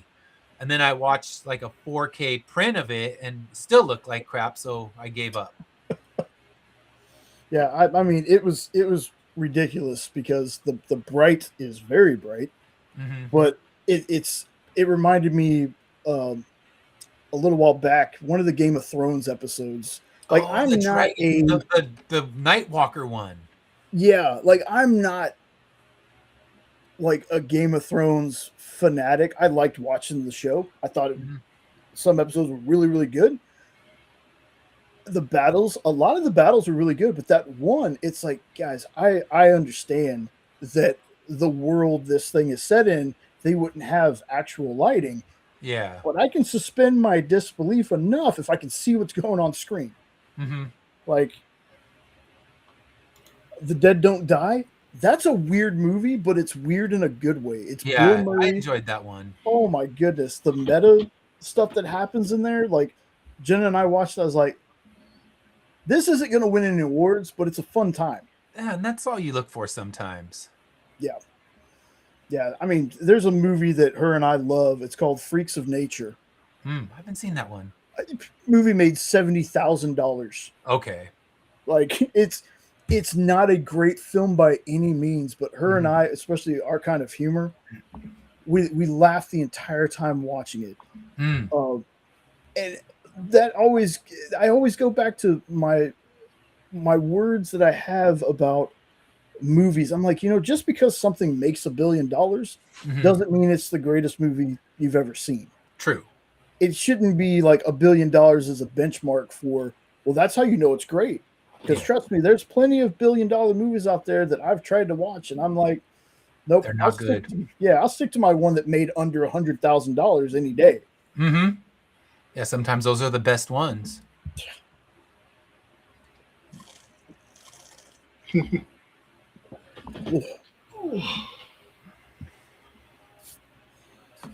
So, folks, again, if you're just joining, we're here with writer Ed Davis talking about, well, a bunch of things, but we're also Stuff talking now. about, yeah, talking about his Kickstarter he's got going on right now. Got 22 days left. It is for Immortal Era number 12 and volume 2. So, please, folks, go and check it out. Again, even if it doesn't look like your jam, share this one out because not only do I want Ed and team to get their book out, selfishly enough, I want the book too. So I only get it if the project gets funded. Again, 22 days left. I know I've heard from a lot of people though with Kickstarter, it's a weird thing where like the first 2 weeks are really good, and then you have like kind of that doldrums, Oh yeah. and then like the last week or two kind of picks back up, Mm-hmm. stuff like that. I have like no thoughts at all that this thing was not going to fund. Like I got all the faith in the world in this. Anybody checking it out for the first time, I'm telling you, it's a solid book. If you end up getting it and you read it, please let us know what you thought. I love hearing people's opinions, whether they're good or bad. You know, you don't have to tell me this was the worst thing you've ever read. You don't have to tell me anything like that. But you know, if it wasn't for you, let me know. But if you dug it, let me know, and we can let Ed know because Unless you think it's the worst thing you ever read, then you can keep that opinion. Yeah, you don't need to relay that one to me. Yeah, we don't have to tell Ed that part. No death threats on my family, please. Yeah, please. Oh, I'm just trying to write a fun story. Yeah. But yeah, if you truly hate it, then I will apologize in advance. But I don't think anyone who's read it has truly hated it. So I can cross my fingers that that's true. But if they did, they never said anything, and I'm all right with that too. Ed, I think more people like to love your story more than they dislike to hate your story. I think you're right. I've had good interactions. People who read it seem to enjoy it, and those who hate it, like I said, they haven't made their opinion known. Besides, like one or two, I've had one or two people with less than kind things to say. But in the end, you know, not everything is for everyone, and you just hope that you reach the right audience. I mean, it's won awards for a reason. So, I'm just putting that out there for anybody. It's won several awards. Just throwing it out there, folks. I mean, you don't get this far on a Kickstarter book unless it's somewhat decent. Yes. I'm just saying, and trust me when I say for me, it's definitely more than decent. It's a fantastic story in a genre that you would think would be mogged down by everything's dystopian. It just clicks with me. Mm-hmm. So yep. Well, I appreciate that. You guys have been singing the praises of the book and sharing it out. Even when you miss a campaign, you're always there, letting people know they exist. If you know they exist. Yeah. Thanks to Kickstarter / Facebook. But yeah, when you hit that share button, and like we've said a million times, a share is a powerful tool, because one of your friends might think that's the exact book they need, and if your friend then reads it and shares it, it's just kind of keep it moving down the line. Yeah. Well, let me ask you this real quick. We're talking about comics and stuff. Is there anything currently that you're reading, or any book you can think of that you're like, I don't think enough people know about this book, they should try to read this? Yeah, see, I mean, I don't want to say like the absolute Batman, things like that, because everyone's reading that, and that's why it's blown up. But I do enjoy it. I'm having a good time reading that one. The one that I'm doing a cross promotion with, Path of the Pale Rider, is a really good book. Kind of, if you enjoy my book, you're going to enjoy her book. It's kind of a Wild West take on immortality. So it's different, but she loves to throw weird surprises at you along the way as well. So that's a really good one that you can be reading. I'm trying to think. I gotta look. I just read the Tatsumi, the Serpent Mistress. That's by oh gosh, what is I'm trying to think of their comics. That's Matt Knowles and Steph Cannon. I know their names, but their publication company, if you look up Tatsumi, you'll find it. And that's a really good series. I had a great time. They're 2 issues in. That was a really fun read. So yeah, there's trying to think. I know there's plenty of Kickstarter books. Oh, The Fog Within is a great series. I'm enjoying that one. So yeah, there's some. Yeah, there's The Path of the Pale Rider. With that one, if you buy mine and you buy hers in physical tiers, you'll get the metal card, and it's a lot of fun. Tatsumi just ended. They had a really successful campaign, so well worth checking out. So yeah, I'm trying to. It's like you again. I'll as soon as I log off, I'll be like this one and that one, and dang it. I Yeah. guess I'll just jump in on the comments when I'm over cooking dinner. I'll be like, just comment like this book, that book, this book, because yeah, there's a lot of great ones that I'm not remembering right now. But yeah, the Tatsumi was the one I've read most recently. The Fog Within, he just put out a trade paperback of his first story arc, and that one's a great one as well. But there's plenty of really good stuff out there, so check it out. And yeah, the new Cthulhu, that should be a fun read. I haven't actually read it all myself yet, so I'm looking forward to getting my copies in and digging in for the first time. That way, if someone comes to my table, I can say know all the stories that are in there and kind of tell them, oh, my favorites were this one, and this one, and get people excited about that as well. So one more time for us, please, if you would, sir. For anybody just joining or just because it's near, we're gonna let you go so you can go overcook that dinner. Yes. Give us that elevator pitch for Immortal Era one more time. All right, so Immortal Era is a post-apocalyptic story set 200 years in the future in a world where everyone has gained immortality. But with this immortality, they didn't get any kind of powers or abilities, so they still age in this world. They still get sick in this world. As we talked about earlier, if you lose a limb, nothing's magically going to grow back. They don't have Deadpool immortality. That's why one of the characters in the story is just a decapitated head, and he serves as one of the leaders of an underground group who are out searching for relics to find a way to bring death back into the world, because they know that restoring the natural life cycle and saving humanity by killing them is the only way to put the world back in its proper place. And then also, where can anybody find you? And then are there any spots where anybody can buy previous issues in between Kickstarters? Yes. So I do have a web store. It's at finishlinecomics.com. And there I have that has all the floppies available that are still in print. I'm sold out of, I think, right now, the only one I'm sold out of is issue 5. I have 3 of them left, and they're sitting on the Kickstarter right now. And then I have all the individual issues there. You can also get Corruptor, my second series, and Floaters, my horror one-shot. And that one I tell people, if you don't want to have to invest in a whole ongoing long series, it's a 28-page story, and everything you need is in there. But enough people have pestered me. There will be an issue 2, but both books are going to be standalone stories. I'm not going to write them with any kind of to be continued. When a story ends, it ends, but it's kind of like if you've watched any of the Smile movies, it's just a curse that moves from person to person, and the Floater's curse is a curse that moves from person to person. So when I do write issue 2, don't think, oh, we're going to find out what happened to whoever. You won't. That story's done. It'll focus on another person who gets the curse, and that's also available on my web store. I think I just added that one to the web store because when I don't add them in there until I fulfill the Kickstarter. So yeah, if you go to Finish Line Comics, you can find it there. And then all my social media is under Finish Line Comics as well. So if you search on Instagram, YouTube, Facebook, and Twitter or X, you can find all those under Finish Line Comics.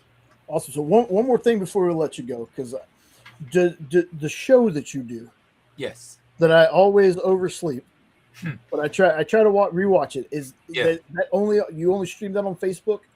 That's on Facebook, and that's on YouTube as well. Okay. Let me see. I'll send you the link to my YouTube real quick. Yeah.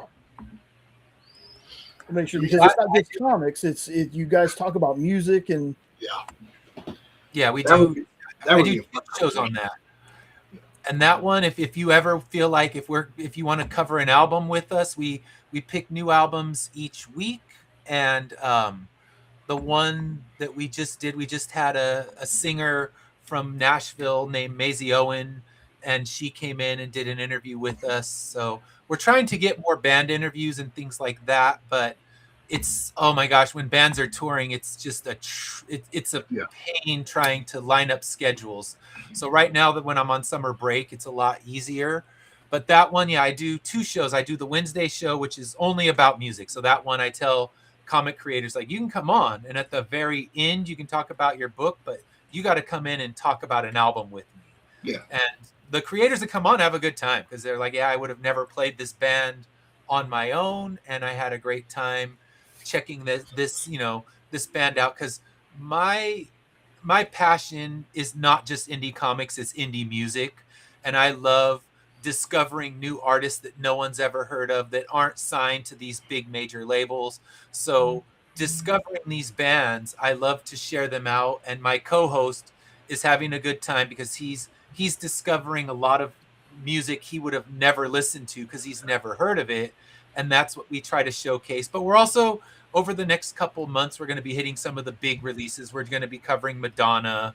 We're going to be covering, I forget what else. Oh, the Alabama Shakes new album. So we will cover major artists as well. But my love and my passion is covering these really small bands that maybe have, 1,000 or 2,000 monthly listeners, and trying to get people to know about them.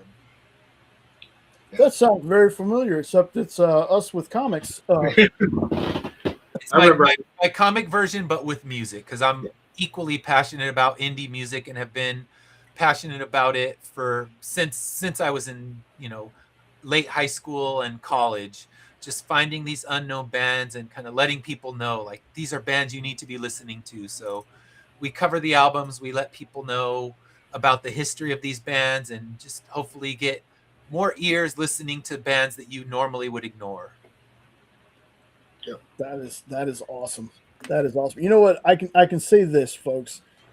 In a world where it feels like humanity doesn't agree on a lot of things, I don't think I have ever met anybody that has looked me in the eye and said, I don't like music. And not just genres or anything, just music in general. Yeah. I think that's one thing folks can agree on. Even if it's like Malaysian throat singing or something like that, everybody loves music. So something moves you. Yeah, exactly. Well, Ed, man, I appreciate you hopping on. This was a lot of fun. Always great. Yeah, always great to have you on, man. Like I said, you have that link. Anytime you want to pop on Saturdays, by all means, man, just come on and go ahead. I appreciate that. Thank you so much again. I appreciate you letting me come and crash your show and interrupt the flow, but take us on some fun tangents. Oh yeah, a lot of fun, man. Love to you and your family, boss. Take care. Good luck on the campaign. We'll be checking on this very soon. All right. Sounds great. Have a great night. Take care. There we go. All right, new thumbnail coming after this show. Yeah. So, folks, the basic gist is going to be really enjoyed Supergirl. I do want to get into just a little bit of stuff. Want to show off 2 more things. Sean's got a couple more books to talk about. The spoiler part of the show, the review of the show, is definitely going to be shorter than what I thought it was going to be. But you know what, folks, this is what happens here. Yeah. When Ed asked me if he could come on, didn't even hesitate. I was like, dude, come on in. So things happen. If we got to talk about it next week, we can talk about it next week in more depth. Like, we will definitely change the thumbnail though. Yeah. But we'll come up with a good one after the show and get it done. Yeah. So real quick, been reading through my Max series. I love the Marvel Max stuff. This book in particular, Wolverine Max Permanent Rage. I cannot remember. Okay, so this is 1 through 5. Each one is named something different. This is basically opens up. Logan wakes up in the water. He has no idea how he got there.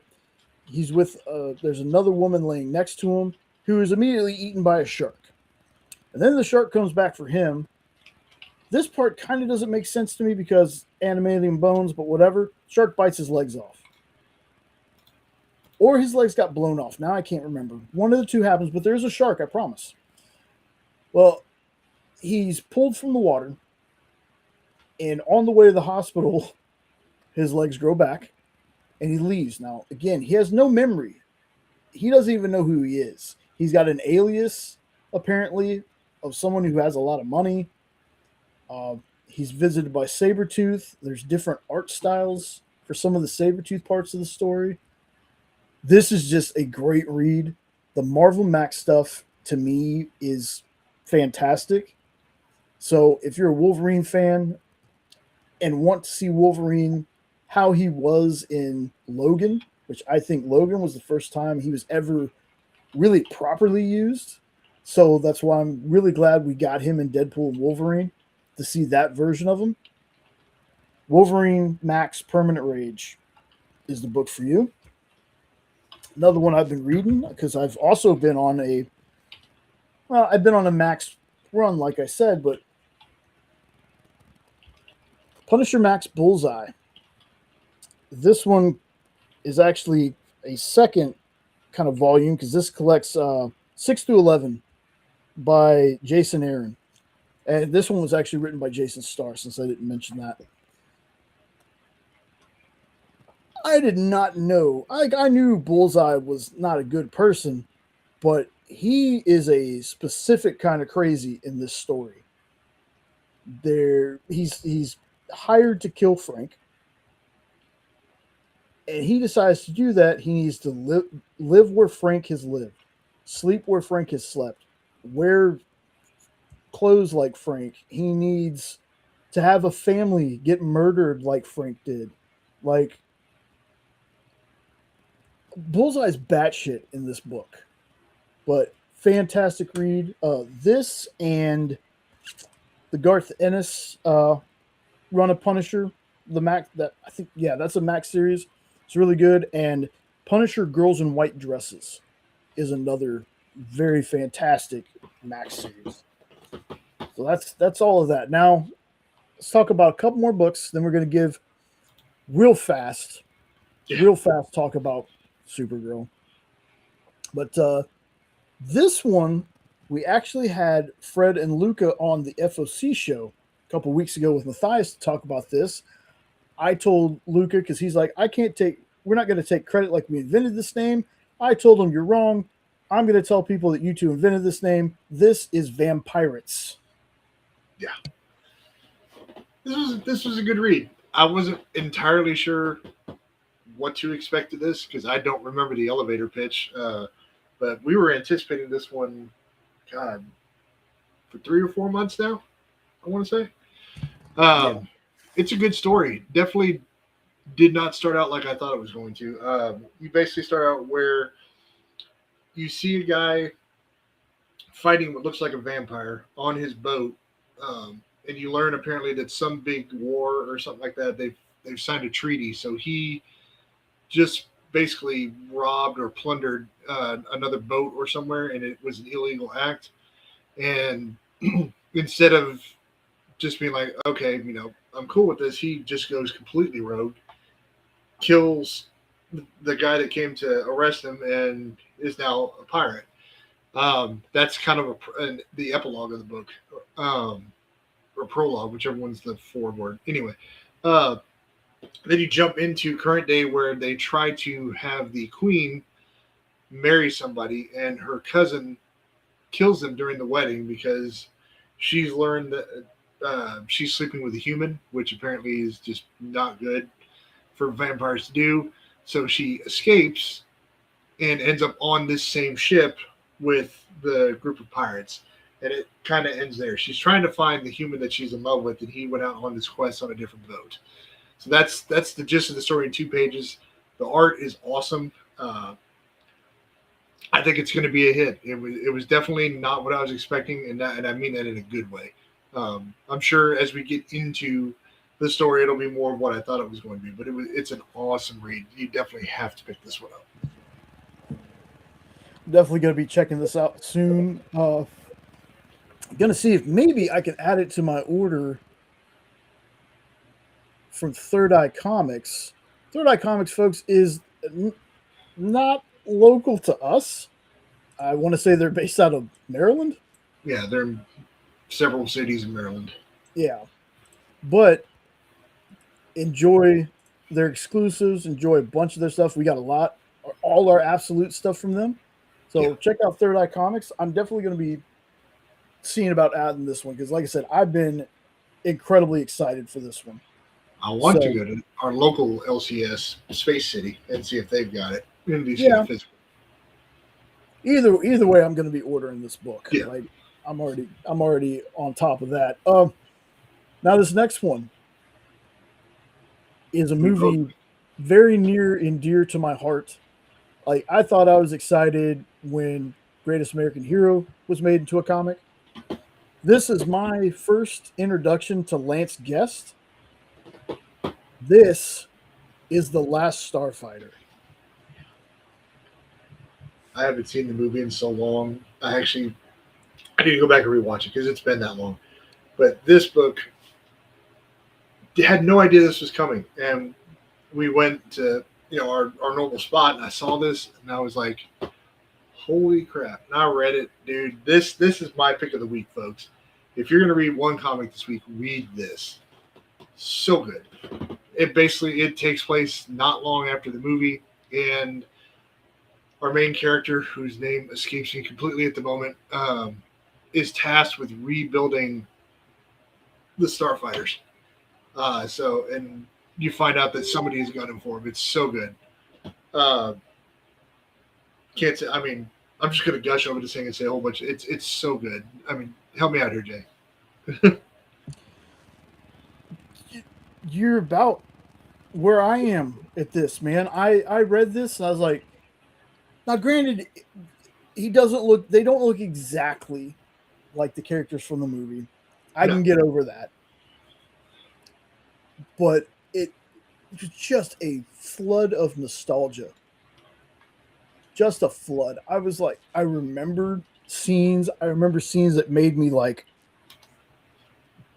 oh my goodness, like that character and this happened to that character. And I remember when I was upset when this happened to this character, but at the end of the movie, you find out, no, it actually kind of didn't happen. But I mean, Mad Cave, look, I've been saying this for a while, and I'll say it about both these companies.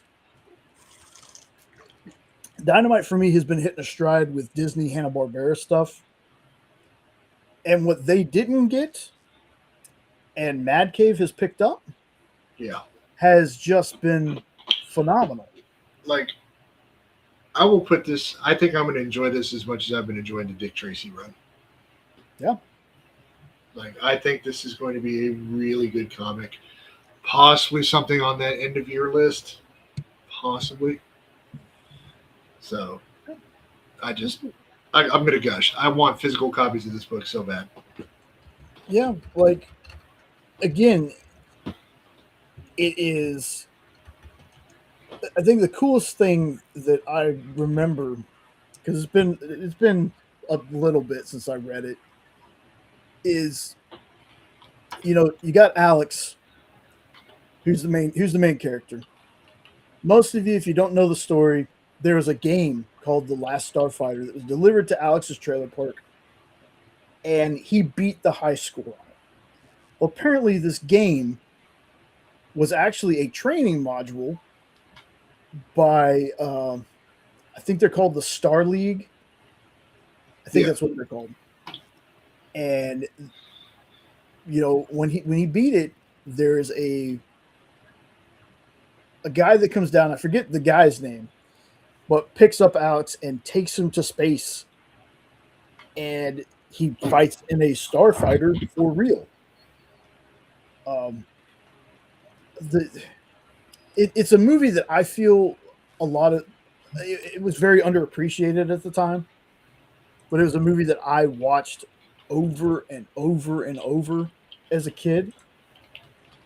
And I think a really cool part is at the end of it, they put in an issue because The Last Starfighter was a comic before, I believe. they put in like an issue that shows scenes from pretty much scenes from the movie. And I thought that was really neat. This one is going to be one to look out for, folks. If you've never seen The Last Starfighter, it's 80s campy goodness. It's 80s effects. But watch it, you know, it'll bring the kid out in you. You know, that sense of wonder you had when you saw a space movie, like after Star Wars, obviously. But man, like, I love, and people think that stuff like this and the Hanna-Barbera stuff and Flash Gordon from Mad Cave and Dick Tracy and Greatest American Hero from AMP, that they're just like nostalgia grabs. And while there's a little bit of nostalgia you're going to feel for these books, the stories are good. That's the thing. It's not just relying on that nostalgia to draw you into the book. The story in the first issue of this was really good. I can't wait because Alex has been tasked because he's one of the 2 last survivors. What's up, Ed? Hail the Weirdo Trivia Boss King. He's got to build a whole new Starfleet. Not Starfleet. That's Star League. Star League. There you go. He's got to build a whole new Star League, and they're going to different planets, finding candidates, but not so much a spoiler. But there's somebody that wants to stop them from doing that, and that's all I'm going to say. So, hey, I'm glad you did, man. I'm glad you're not on the show. I'm glad you got some sleep. Yeah, for sure. Trust me, bro. We have not even talked about Supergirl. We had our bud Ed Davis show up, and we talked about his Kickstarter. It was a strange, kind of serendipitous thing because at the beginning of the show, his Kickstarter was like the first or second thing I showed off. And next thing I know, like 15 minutes later, he's messaging me. He goes, "Hey, do you still have your Saturday show?" And I was like, "Yeah, actually, I'm doing it right now." He goes, "Could I crash this one, or maybe we can wait till next week?" I was like, "No, man, come on in." Yeah. And we literally talked to him for about the last hour and a half. Yeah. He just ended up leaving. So, yeah. Yep. This one will just be retitled, probably depending on how much we talk, but we may just do Supergirl a different time. Give people an extra week. Yeah, we'll give everyone an extra week. I know, and I'll probably go and put, no, if we're going to change the thumbnail, then I'll worry about all that other stuff later. But It's Last Starfighter, your choice. It's your choice. But yeah, Last Starfighter, dude. Been a while since I gushed over a new comic like that. I was not expecting that one to come, and there it was. Yeah, and I've already done my my list book. We're gonna pick a new one here in a little bit. So the next thing I just want to run through these real quick. I haven't read these. These are books that are coming out this month that I'm really excited for. It's just this month. I think the list actually ends on the 29th. They're not in any particular order either. I just grabbed them because I thought the covers looked cool. So we're going to start out with Watson v. Holmes. A lot of these books, folks, I know nothing about. I just saw this cover and I was like, what? At first I thought it said Watson and Holmes. And I was like, oh, cool. We're getting a new Sherlock Holmes, Watson book. And then I saw the V in there. And then I saw the violin being used to cut this woman on the cover.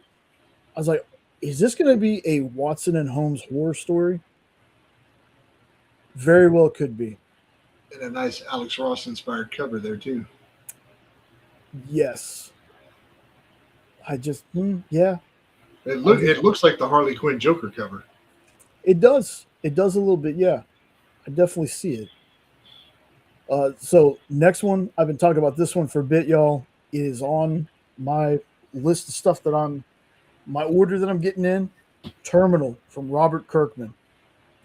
This just looks like 90s goodness with Robert Kirkman writing. Yeah. I'm so down for this. I even almost thought about getting a blind bag. That's how excited I am. Yep. That's how excited I am for this one. So yeah, this is Terminal. It's a whole new series coming from Kirkman, and I'm very big into Robert Kirkman. You could almost say that I'm Invincible. But yeah, that one's coming. So really excited for that. This next one I know I showed off before, but it's getting closer to coming out, and this to me is just the perfect mashup cover. I don't think I've ever seen a mashup done as well as this right here. Like everyone else, I think you can pack it up and go home. I don't think anybody's beating this mashup cover. But prove me wrong. Please feel free to prove me wrong. Because if there's somebody that can come up with something better than this, I sure as hell want to see it. Now, this next one is one that I found out because Kristen, and I'm going to butcher her name too, like I do with most names, Kristen Crook or Kruick, who played Lana Lang on Smallville, and she was also in the first season of Reacher. She's doing a comic. Now, there's something else that's kind of special about this comic. I just found out who the letterer on this comic was. Sean, can you guess who the letterer on this comic was? I think it's going to be named Dave Lentz. Yes. I was super excited when I saw that. I was like, look, I was going to check this book out anyway. But the fact that Dave's lettering it, then that tells me it's got to be something to it. Got to be some quality here. So super excited to check that one out. This next one, Horror Comics American Nightmares. Again, know nothing about it. I saw the cover, and I was just like, yeah, the cover alone has me intrigued. This next one, I just said something about it, but I had to grab this particular homage cover. Let's go. When this book comes out, this is the cover I'm going to be looking for. I love not only using the Action Comics #1, but the fact that it looks like a comic I probably have in my collection somewhere. And that's not because I let it get like that. I literally, if I can read the comic, I'll get it. Garage sales, what have you, if it looks like this, I'll still get it because I want to read the story. And I loved that first issue that we got for Free Comic Book Day. So, AMP Comics, you're definitely going to have a subscriber on this one. And like I said, if I can find this cover, this is going to be the cover that I get. Better jump on the Third Eye. Yep. Probably do that right after the show. So this next one, there is a Free Comic Book Day book that I can't believe. I can't remember because I got the stack over here still because I need boards. I have bags. I just don't have boards. It was Planet of the Apes with Predator. Well, this one is Predator versus the Planet of the Apes. Now, it might have been an Aliens and Predator, or like Aliens and Planet of the Apes book, but it's one of the two. I can't remember. But this is a Predator versus Planet of the Apes. And I'm super, super intrigued by this one. Next up, Nosferatu Nightmares. Huh. Again, I saw the cover, and I was like, okay. This looks like an Ed book. It very well could be. But yeah, I saw this, and I was like, all right, horror comics, you guys are kind of kicking it up a notch with some of these covers and stuff. Not that they were ever bad before, but this one is very much holy crap. This next one I had to grab just because. Street Fighter versus the Valiant Universe. Yes. What a crazy crossover this looks to be. It's got Tim Seeley and Timmy Hague. I can't remember how you say it. And then we get this will be Bloodshot versus Cammy, and then we get a small side story of Ninjak and Dawson. Yes. Yes, sir. Timmy is a comic shop owner too, I believe. I know of him through Miss Jen and Kyle. He also did some Archie horror stuff. I think he had a story or two, and like Archie's Toy Box or horror something. I can't remember. And the reason that there's horror is because I just decided that instead of like reading a bunch of books and talking about them, I had a couple of books that I've already read at home. I showed those off. And then I just went through just this month. It ends on the 29th. Just this month of number ones that I thought looked interesting. And some of the horror stuff were the ones that really looked interesting to me. Yeah. Now, this last one, I want to believe in this company almost as much as I do about Valiant. Okay. I want to believe in this company. This book has been pushed back so many times, but I found this and it says July 29th. This is Savager number 3. I loved those first 2 issues of Savager so much. I'm hoping that we're going to get this. I'm hoping against hope. I will believe it when I see it. Yep, and that's exactly how I feel about it. And it sucks because not this past Friday when we had Stephen Sage on, but the Friday before, or the Friday before that. Damn, now I don't remember. We had David DeSmalchin and Leah Kilpatrick talking about their book that they're doing with Panic. The first 2 issues were great. I hope that this doesn't become another Atoll for me. Atoll is a book that one of the coolest shark books I've ever read. It was only 2 issues. 3rd issue kept getting delayed. Tim Daniel, or Daniels, I can't remember which one it is. He's one of the people on Estuary right now. And he's been on a bunch of stuff that people have probably read. That was his book. Not sure what happened. We got 2 issues of it. Supposed to get a 3rd. It was delayed, and it's been delayed. I think we got the original book 2016, 2017. It was a long time ago.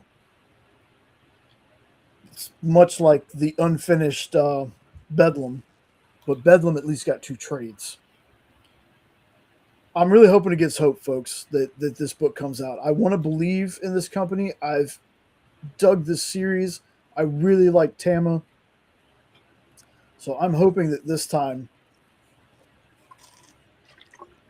this comes Everything out. online says that this is coming out this week, or it came out last week.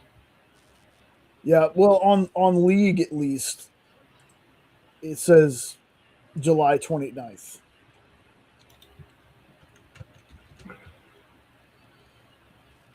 But Oh, yeah, there it is.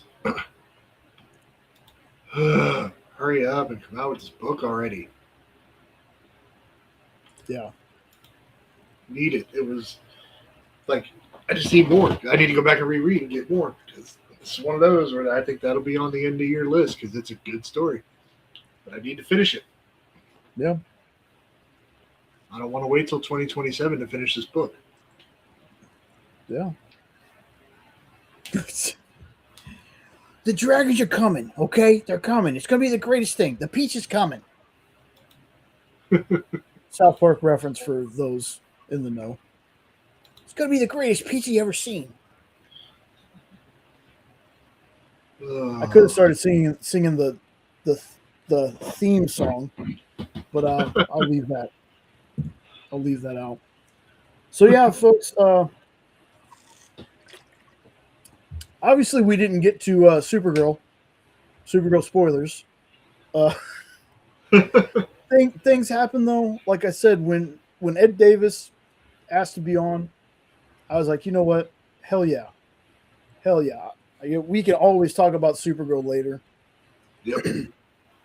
And again, without the whole crew here, it would have just been a love fest anyway. Like, needed some differing opinions. That's my spoiler for everyone. Let me read it from my scripted note that I had.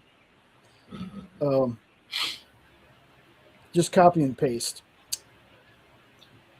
Watched it twice, dug it. Might not be for everyone. It's weird that they used an Elseworld story for a main continuity movie. What else did I have on here? Nothing, because I didn't write anything down. That's just what I remembered that I said.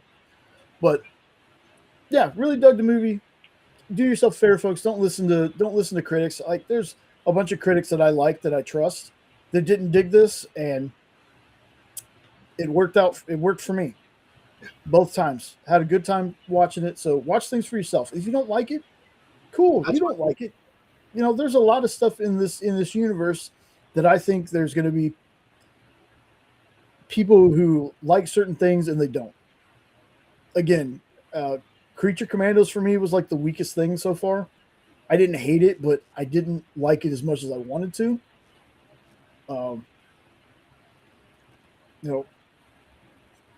It's weird what they did with Krim, because the actor kind of looked like how the actor himself, not when they put the makeup on him and all the weird Cenobite necromonger biker thing from Weird Science, like Ed said.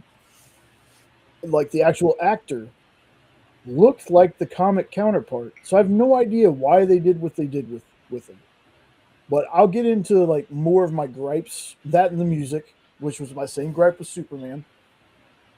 The needle drop worked for Jenna. I can tell you that. She liked it. I felt like I would have been more into it if we hadn't heard 80 other indie pop songs beforehand. That was my main issue with it. But again, I also didn't like the ending song of Superman, because all I heard was space pants. I have got my space pants on. If anybody knows that Peter Dinklage clip. Sorry, the punk rocker song just didn't do it for me. That's whatever. But like I said, it wasn't without its issues. Okay, I'm not saying it was a perfect movie by any means, but really enjoyed it. And if there's people that didn't enjoy it, I'm not going to go dogpile on them and be like, you should love this movie, because that's stupid. That'd be like them coming to tell me, no, you should hate this movie. It's not going to happen. I said this, and I can't remember if Sean was here or not when I said this. We need to get back to being able to dislike things without trashing human beings.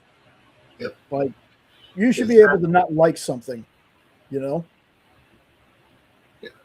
Because, like I said at the beginning of the show, the people that are trashing it solely because of they don't like or think that Millie Alcock is pretty. It's like, get the fuck over yourselves, people. Yeah. There was somebody that's like, Anna Taylor-Joy should have played her. I'm like, no, she shouldn't have. I love her as an actress. No, she shouldn't have been Supergirl. But Millie wasn't my first pick. Meg Donnelly, who actually voiced Supergirl in the cartoon movies, was in the running. That's who I wanted for Supergirl. Yeah. But you know what? I think Millie did a great job. Mm-hmm. I think for what they want Supergirl to be, I think it's going to work. And that's an unknown. That's awesome to hear. But I do know certain people who just didn't like it. Wasn't for them. And that's fine. This DCU, I think, is going to be it's going to be a lot different.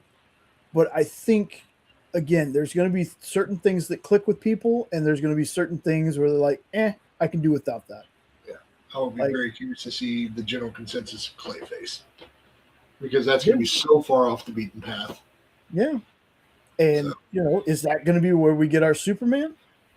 Who knows? Or not Superman, I'm sorry, Batman. Again, also very strange that we started the second movie in the universe with Supergirl and not going to the safe route with Batman or Wonder Woman, but I'm not running the universe, so it's out of my hands. We're gonna get what we get. I know there's also a lot of people freaking out because it did underperform at the box office. So here comes the torch and pitchforks. Uh, they're definitely going to fire James Gunn after this. You know what? If they do, they do. If James Gunn gets out of his contract, doesn't resign, I actually wouldn't blame him for all the crap and the hate that he gets. Just like Snyder, I would never want Snyder. We talked about this before too. People are like, I want Henry Cavill back as Superman, and I was like, Warner Brothers doesn't deserve him. I hope he doesn't with all the crap that he got. And I'm not talking about James Gunn fired him because that's not what happened. No. But all the crap that happened, the fact that we didn't get a Man of Tomorrow, Man of Steel 2 movie, it was BVS isn't a sequel to me. It's not a Superman sequel to me.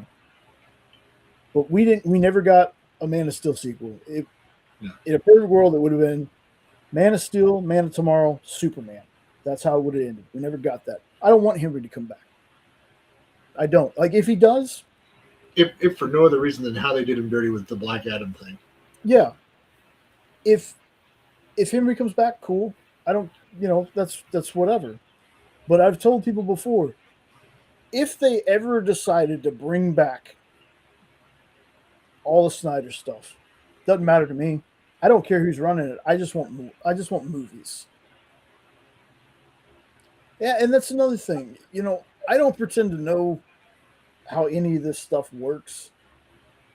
I just know that when HBO Max got rid of South Park, Paramount picked them up. Like, that's my extent of knowing what the hell's going on with that. But again, if it's not Gunn running it, if it's somebody else, fine. Like, I enjoy stuff that these directors do. I do. I want to make that clear in case somebody's watching this later and like, oh, he hates James Gunn. Don't. I don't at all. Don't even try. Oh, well, you're shilling for this because Zack Snyder did this, blah blah blah blah blah. I'm like, when people say that to us, when I drop a video talking about how excited I am for DCU, and we get comments about Zack Snyder living rent-free in our heads, I can assuredly say you have never watched this channel before if you think we hate Zack Snyder. You've definitely never watched anything from me if you think I don't like Zack Snyder or Man of Steel or the DCEU. I get crap for liking the DCEU stuff. I get crap for liking the stuff in this new universe. So for me, it just doesn't matter. I'm going to like what I like. If you don't like it, cool. But you can't come at me and say, well, you don't like Gunn or you don't like Snyder. Exactly. I like good movies that are good for me. 100%, Lorena. 100%. I want that to be known. I want people to be able to voice their opinions, but we got to find a better way of voicing our opinions where we don't have to. It doesn't feel like we're beating down somebody else. Oh, you didn't like this movie? We're going to dogpile you because you didn't. Yeah, and see, Unknown. That's another thing. That's the same thing. Like, for some reason, and I can't even tell you how, I knew about Rocket and Groot. Didn't know about the rest of it. He took no-name characters. And again, he took liberties with them being no names and people that weren't like super fans of them. But he created a very badass trilogy. Yep. Like, the third movie still makes me freaking cry. I don't think 2 is as strong as 1, but I still like the trilogy. Like, yeah. I think arguably he created the best trilogy of the Marvel movies. If you're talking about consistency. Because the Iron Man stuff just for me, Iron Man is 1, 2, 3 in that order. Yeah. 3 is so far down. The Thor stuff. The second one, I don't give a fuck what anybody says. The Dark World one is one of the most underrated MCU films. Agreed. But yeah, you can almost argue that he probably has the strongest trilogy Yeah. of the Marvel stuff. And Well, again, no, can't say that because Spider-Man. dude, Spider-Man is about to be the freaking whatever 10 is. You got a Yeah, Oct trilogy, and then you got a 10. Yeah, yeah. like I said, and we're Marvel shills for liking that, and I don't care. I'm a shill for everything. I'm a comic book movie shill, and I'm I okay with am. that. And see, I love that. I love that James Gunn did that. And again, I've told people, it's like, dude, I'm a James Gunn fan. That, yeah, that I mean that is true. After watching 3, and then not too long ago, I went and did a trilogy rewatch, and I was like, you know what? I think I like 2 a little bit more than I did the first couple times I watched it.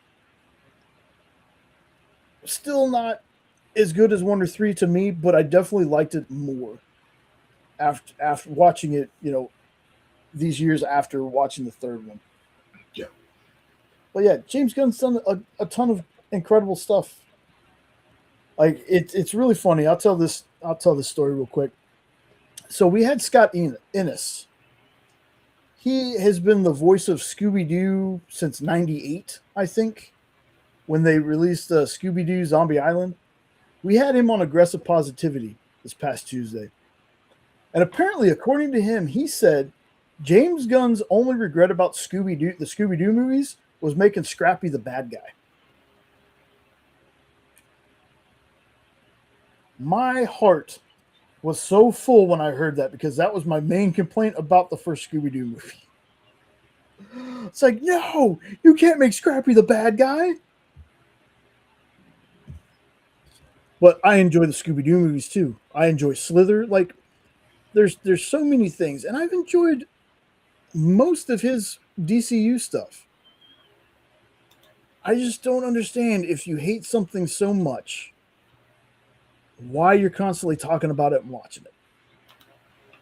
Like, I don't get it. It's like, man, get off my lawn. I'm gonna be the old guy here.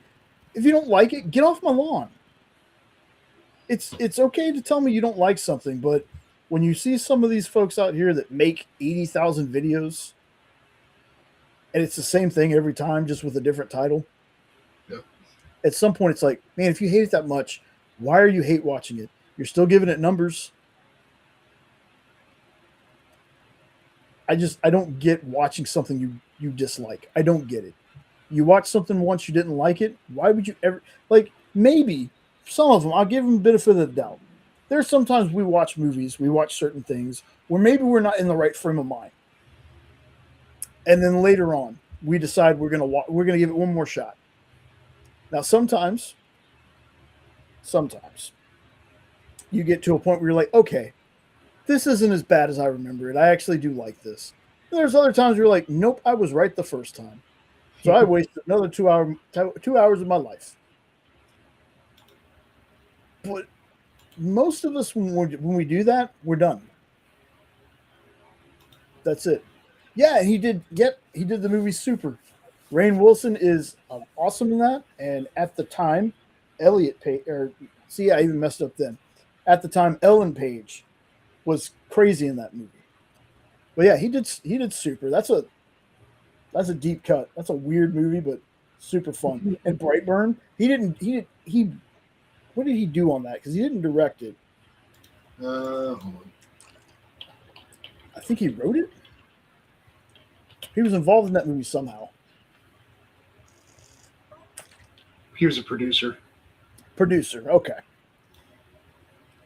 So, I mean, can't really that one, but he did get a lot of the people from that movie in the DCU so far. Yeah, I don't get it. I can like both. I love Man of Steel. Love Superman. I love Superman in general. You know, I just don't get the hatred. And it's just like with this. You can dislike the movie. I'm not telling you you have to like it, but man, some of the hate for this movie is just ridiculous. They're superhero movies. Some are better than others, but for some of the just the hatred and vitriol that comes out of, like, again, I don't get it. As a kid, it was freaking taboo to even mention you like comic books. Now they're everywhere. I don't know, just a weird thing for me. So that's pretty much it, folks. Except for I need to pick a new book on the list. You just read the list. So let me see. Did I make sure I took out? Yes. Okay. Alrighty. So we are going to, as soon as I figure out what I'm doing here. Who knows? I'll join in on the list from now on, since it's a more regular thing for me to be here. Yeah. Oh, that'd be awesome, man.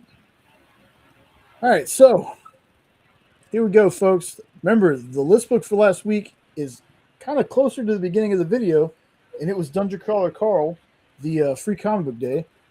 That was Kyle's pick. I dug it, so I'm going to shuffle this a little bit. And then let's see what the book next week is going to be.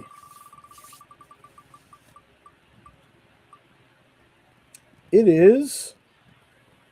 Oh, okay. Ooh, Nope's pick, Alan Moore's Swamp Thing. All right. Okay. I am super excited for that one.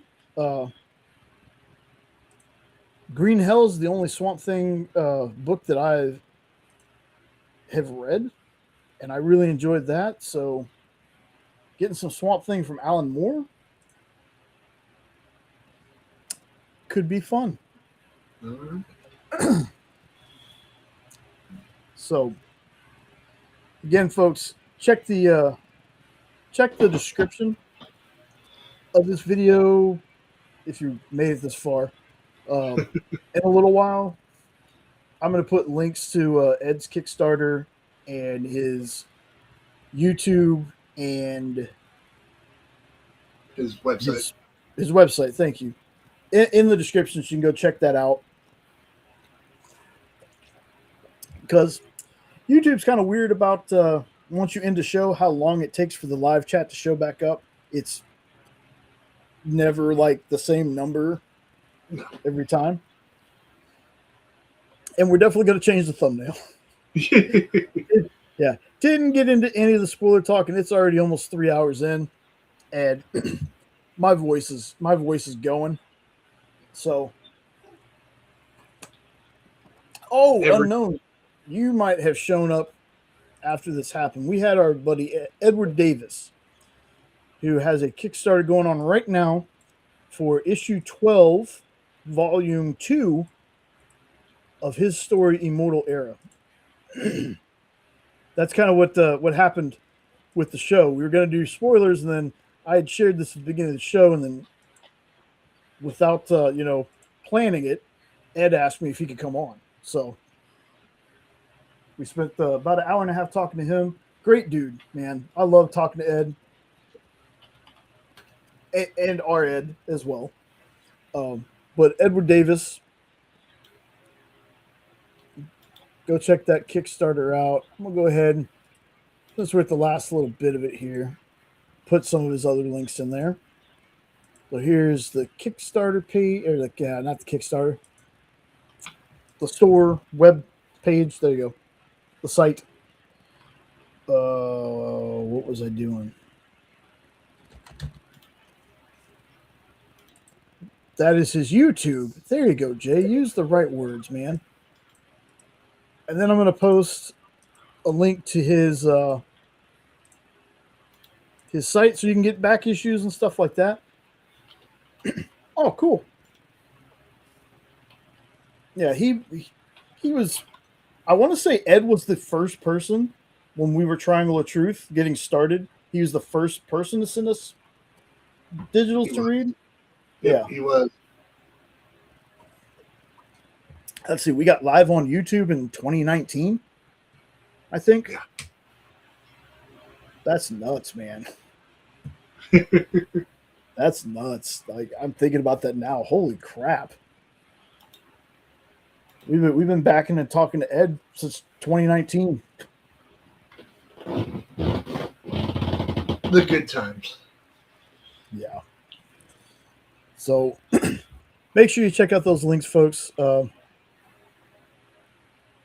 Much like always, I'm gonna have Sean end it.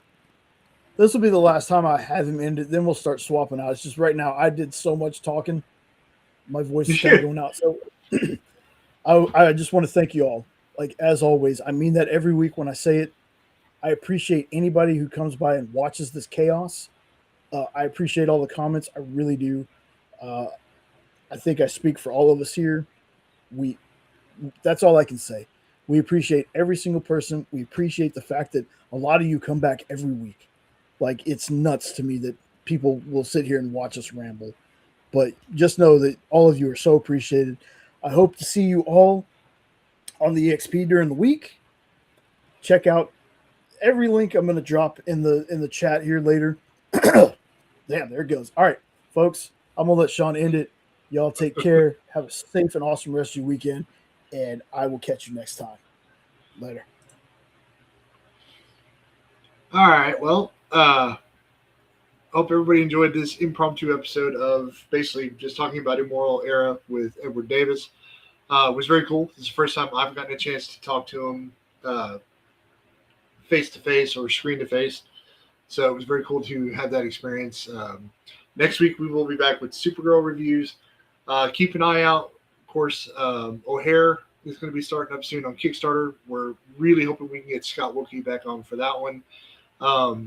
We also just got the digital copies in for Murderberry number 3, which is by far and away our most popular long form video. I think just before the show, we were sitting just shy of 3,800 views, which is insane. So keep an eye out because once we get that, we're going to definitely do the unboxing and the review combo videos. That's going to be something that's going to be a lot more common moving forward now that my schedule is a lot more set.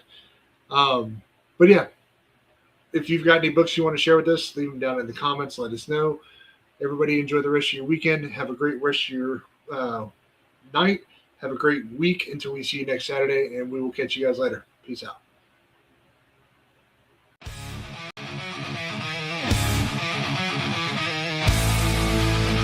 We talk about everything that makes us hum. Hail Hydra Asylum, hail Hydra Asylum. From trailers, comics, news, and more, we'll give you what you're looking for. Hail Hydra Asylum, hail, hail, hail, hail Hydra Asylum.